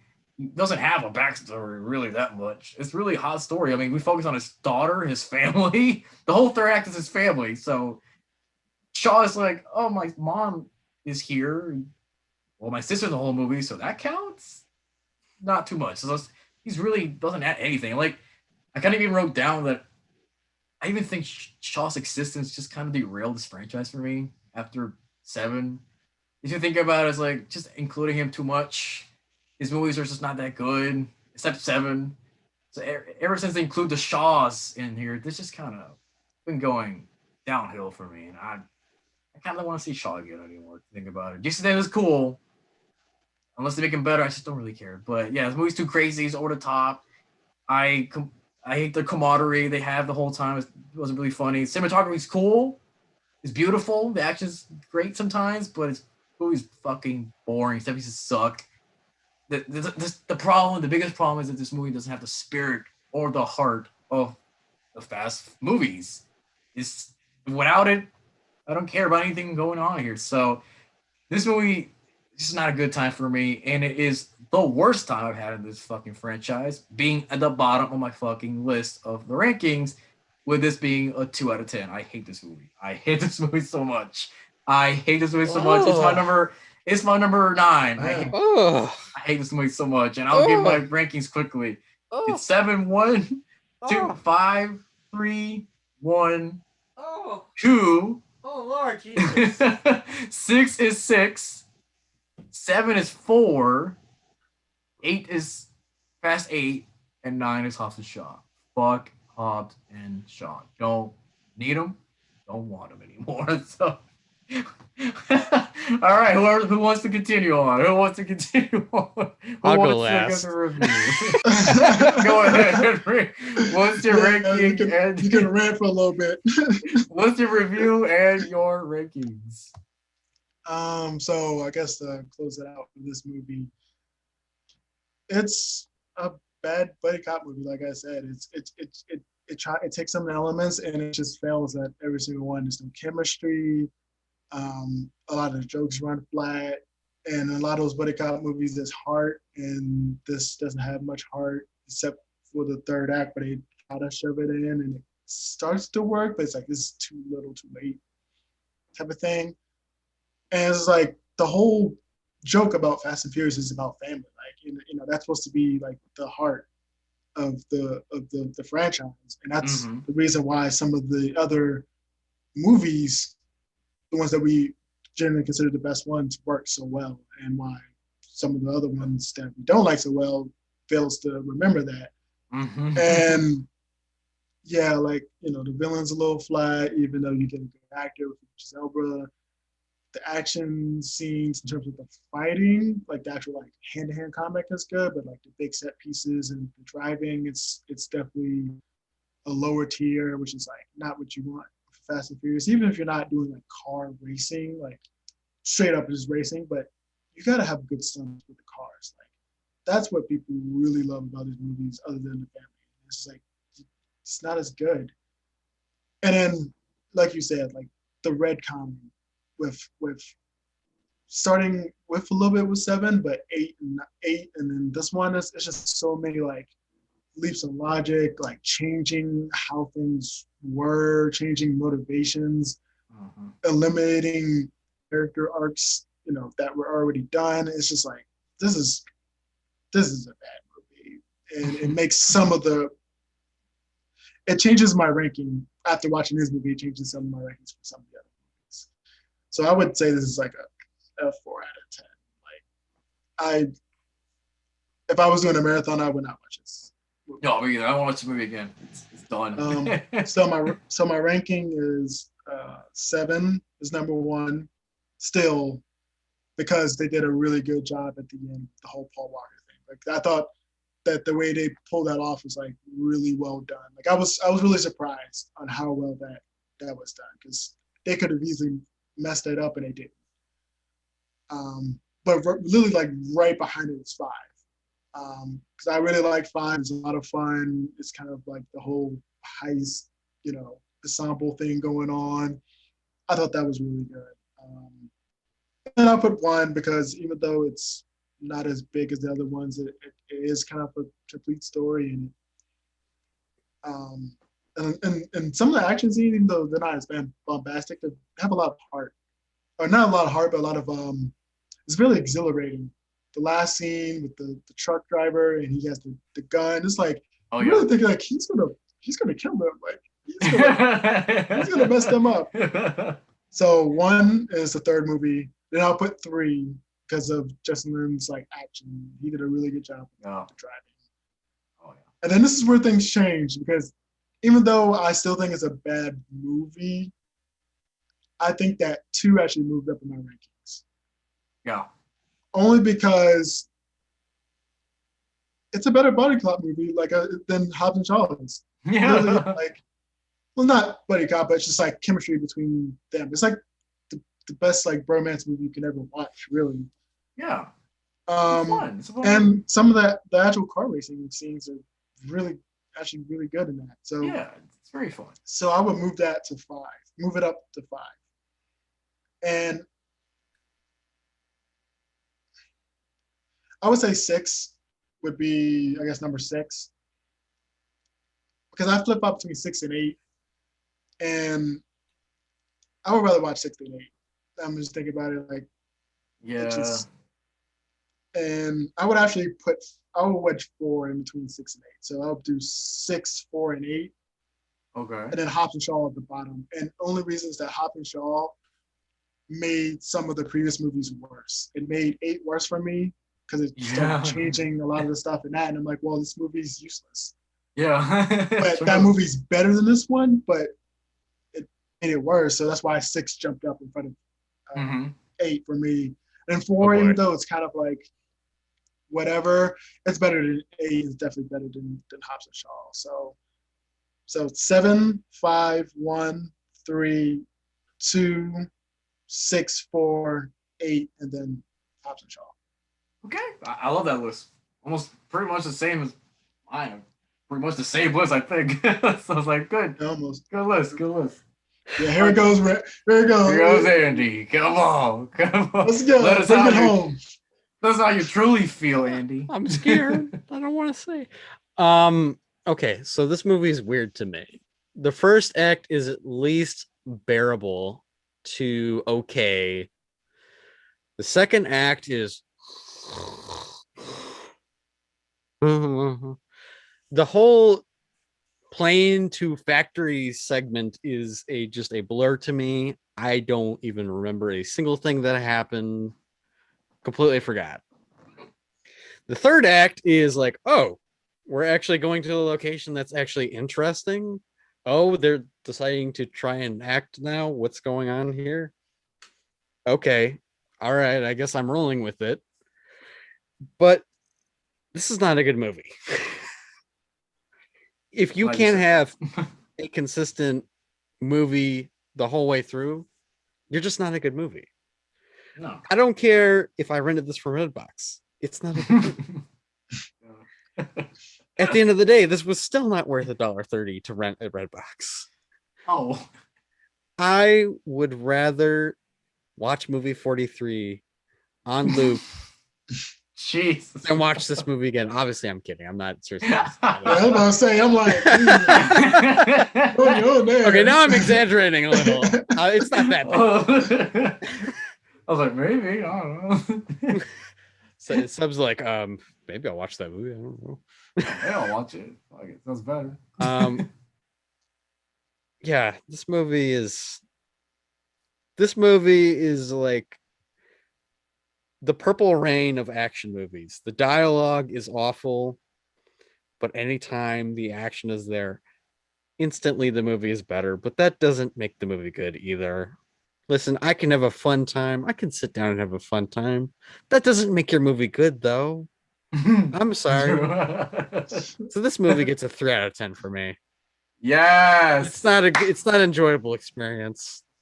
Yes. However, I still think this is better than Fast 8. And I think this is better than Fast and the Furious because the third act was better than that whole movie for me. Wait, you mean the Fast and the Furious? Or no, Fast and Furious. My bad. Oh, okay. I was like, whoa. I was like, oh, no. The Fast and the Furious is much better than this movie. No. Okay. Fair enough. So that leaves my ranking at Furious 7, because obviously, why not? It's a good movie. It's probably one of the best. Fast 5, because personally, I don't like it as much as Furious 7, but I still think it's a quality product. It's a very good action flick that I definitely will watch again at some point. Number 3, The Fast and the Furious Tokyo Drift. I'll admit it. I'm nostalgic for all the stuff in the film. I think it's an enjoyable experience for me.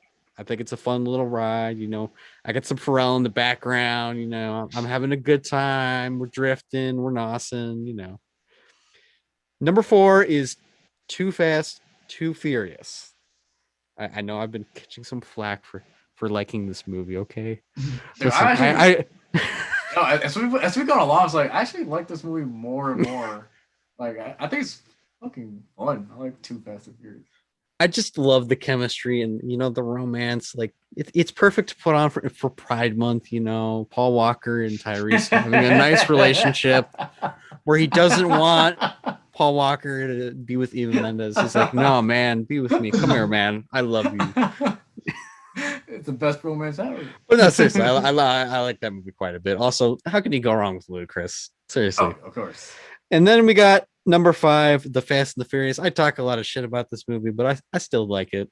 It's a good movie, but not my type. Not in the top tier. Not up there, but it's below some of the movies for me. And at number 6, ironically, Fast and Furious 6. Yeah. Okay. Not my favorite movie. No. Not my favorite at all. No. But not the worst movie in the world. So maybe I'll put it on for a little rainy day when I want to go, oh yeah, that was the thing. And then we have at number 7, Fast and the Furious presents Hobbs and Shaw. Now we're getting to the shit in the gutter, the bad movies. This is the top tier of the bad movies. The only reason it's at the top tier of the bad movies is, well, the third act was cool. I mean, that's about it. Yeah, that's it. Not a good movie. So yeah, it's at number 7. And number 8 is Fast and Furious. I hate this movie. Oh, I know. Enough said. I've already gone on about it. I won't go on about why I don't like this movie. You can go watch that review and figure out why I put that in that spot. Oh yeah. Number 10 is The Fate of the Furious. The worst movie to me in the franchise. That means absolutely nothing. This movie is a waste of your time. The only reason you should even care about this film is because of the soundtrack being actually not that bad. Yeah. Otherwise, Scott Eastwood. mm, The longest ride. don't remind me about them attempting to replace Paul Walker with another white dude. Oh yeah, that was Come on. blasphemous. That shit. I'd rather have Clint Eastwood. Great value, Paul Walker. Hell yeah. No, more They like tried. Dollar Tree Paul Walker. They tried to replace him, like the Subaru, everything. Like, I don't know about this. I mean, the only saving grace in that movie is, well, they have Kurt Russell. Yep. That's He's the great. only thing not making me hate it completely is, yes, a thespian actor actually giving a shit about this movie. Oh, Hell you guys yeah. don't care? Okay, well, at least you tried. Exactly. And that's Kurt my Russell. list. That's my list. Yeah. There it It's is. just, okay, interesting. It's a good list. It's a good list. I mean, yeah, it's just Hobbs and Shaw, man. It just didn't work. Didn't work for me, nor Henry. I guess nor you either, but you liked it a little bit more. I mean, I Yeah, know for curious. I sounded positive while I was talking about it, in the chat, but the more I keep thinking about it, the more it's not a good movie. No, I don't want to revisit. I mean, I don't even want to revisit Fast 6 or 4. I mean, if I had this on in the background for the third act and it just was sitting there, yeah, even then I'd Sure. be so pissed off. I'd be like, oh yeah, look, this is what this country looks like. Oh yeah. I mean, I know why. Now I know why HBO Max took the movie out. Because the movie sucks. They're like, no, I don't need this movie on this platform. The movie sucks ass. I know Take it they out. just like deleted it out of nowhere. I was like completely Right. prepared on Monday morning. Yeah. They're like, nope, take it off. This movie What the fuck? sucks. So thank you, HBO Max, for doing us a favor because that movie sucks. But that's our ranking now. I guess that's our official ranking of the Fast and Furious movies. Well, obviously Yes. Fast Yeah. 9's We coming wait out. for Fast 9. Fast 9's coming out. Are you guys excited for Fast 9? By the way, are you guys excited for that movie? Yeah. Well, if they follow my theory, then yes. If they follow the odd movies in terms of Okay. the numbers, Okay. yes, it would be good. Okay. But I don't know. I don't I know. But It could- they have 2 stinkers in a row, so Yeah, that's the problem. So- It's just like these last 2 movies. I'm feeling that they're kind of don't have the touch anymore. They're just are kind of dropping what make these movies special. The heart and the characters. Now for these movies, is like now we're gonna be more darker and cool and kind of a little edgy. I don't care. That's why I don't like these movies. So hopefully, I mean, Justin Lin's coming back. I guess it's a good sign. So hopefully, it's gonna be good. yeah, I hope he. Yeah, I hope he. Yeah, I hope he brings it back a little bit. Like, all right, let's make these things better. We're gonna. Well, make this I mean, fun. at least the soundtrack looks not bad. The Yeah, soundtrack I looked at, I was like, oh, it okay. could be good. It could be fun, and we I having like Han. the poster. The poster's good. Han's coming back. I don't know, but that little bull keeps bothering me every time I look at it in the theater. And I'm like, yeah, bring back the dreads. I don't want to look at that. Yeah, we'll see how it goes. And obviously, Sean and Bow Wow are coming back. That's cool. Leo Santos are coming back, I think. Oh wow, if you John Cena's in this movie. It could be fun and stupid and funny. I don't know. This could be an enjoyable time. Hopefully, they love don't how take it you're too being seriously. nice. Hopefully, they Like, don't take it too seriously. So please, will be good. You have And too much help, my son, in the force. Dude, if this movie sucks, then I don't think I have that much faith in this franchise anymore. If that movie sucks, then Yeah. what can I expect for the future movies? I don't even. Paul Walker's not in them. All right. Well, Yeah, it's gonna I be guess the interesting. quality's not going to be as good. I don't know, but Kurt Russell's in there. Kurt Russell's in the movie. So that'll be yeah, something good. Michael Rooker too. Yeah. Oh, that'd be good. That'd be good. So we'll see. So I'll ask the audience, like, are you guys excited for Fast 9? Are you guys ready for Fast 9? Be Pumped careful. up? Some people have already seen this movie. Oh yeah, so probably seen the movie. So don't spoil the movie, please. Don't spoil the movie for us, because as anyone else in the world, we have Exactly. not seen the movie yet. So please do not spoil Yeah. the movie. But yeah, also, what are your rankings for the movies? What are your thoughts on this particular movie? Did you hate it like us, or did you like the movie? Don't talk to me. No, I'm kidding. But no, it's just thank you guys for being here. By the way, Real scores 10 out of 10. So thank you guys for like being here and talking all these movies with me. And yes, we will review Fast 9, because why would we just do all this and not review Fast 9? I don't know. I was gonna stop talking to you after this, but okay. Why would we just leave the whole purpose why we're doing this? We're not gonna review Fast 9. That is dumb as hell. So of course we're gonna talk about Fast 9 and it's spoiler, because we're gonna spoil it. You know, we're gonna wait for a little bit. Yeah, of course. Spoiler. You know, come on, man, come on. So stay tuned for that. So thank you guys for watching the series, and thank you, Henry, Andy, for being here with me, talking all fast and all furious about these movies. This movie was very slow though. It was fun. It was a whimper of an ending, you know. It was a whimper of an ending with this movie, but hey, hopefully it picks up next time. Hopefully, come on, Lynn, counting on you. But anyway, I know Henry doesn't want to plug anything. He doesn't want to be found. No, He doesn't want to be acknowledged, just like Dom and Crew in this movie. He doesn't want to be acknowledged. He doesn't exist. So don't That's right, contact Black him. Superman. He's gonna go back with Idris Elba and Patreon or whatever the hell that company is. So don't contact him. But Andy, do you have anything to contact? Oh, you? yes, please come find me, Andrew Settle, the Andrew Settle podcast on YouTube, and Steady Medley on Facebook. Go find me in those places, man. Yeah, go find me there. Go subscribe to my YouTube. You know, go watch some shit. Yes. And I think the episode that we did on your podcast is out. Oh yeah, you'll get a aching of what it is in this video. Just see. One of the stars in this movie. Well, which one it is, you gotta go find out. Is it worse than this movie? I don't know. I don't know. You're spoiling it for the people now. I don't know. Hey, could be Give fun. away the goods. So check it out. Check out Andrew Settle channel podcast. It's a lot of fun. So please subscribe and like it and support him. It's pretty good stuff. So again, thank you guys for watching. If you like this video and review, please give it a like, share, and subscribe. So stay tuned for more. We will review Fast 9. So my name is Satya Sierra. His name is Henry Washington. His name is Andrew Stennell. And we will be back.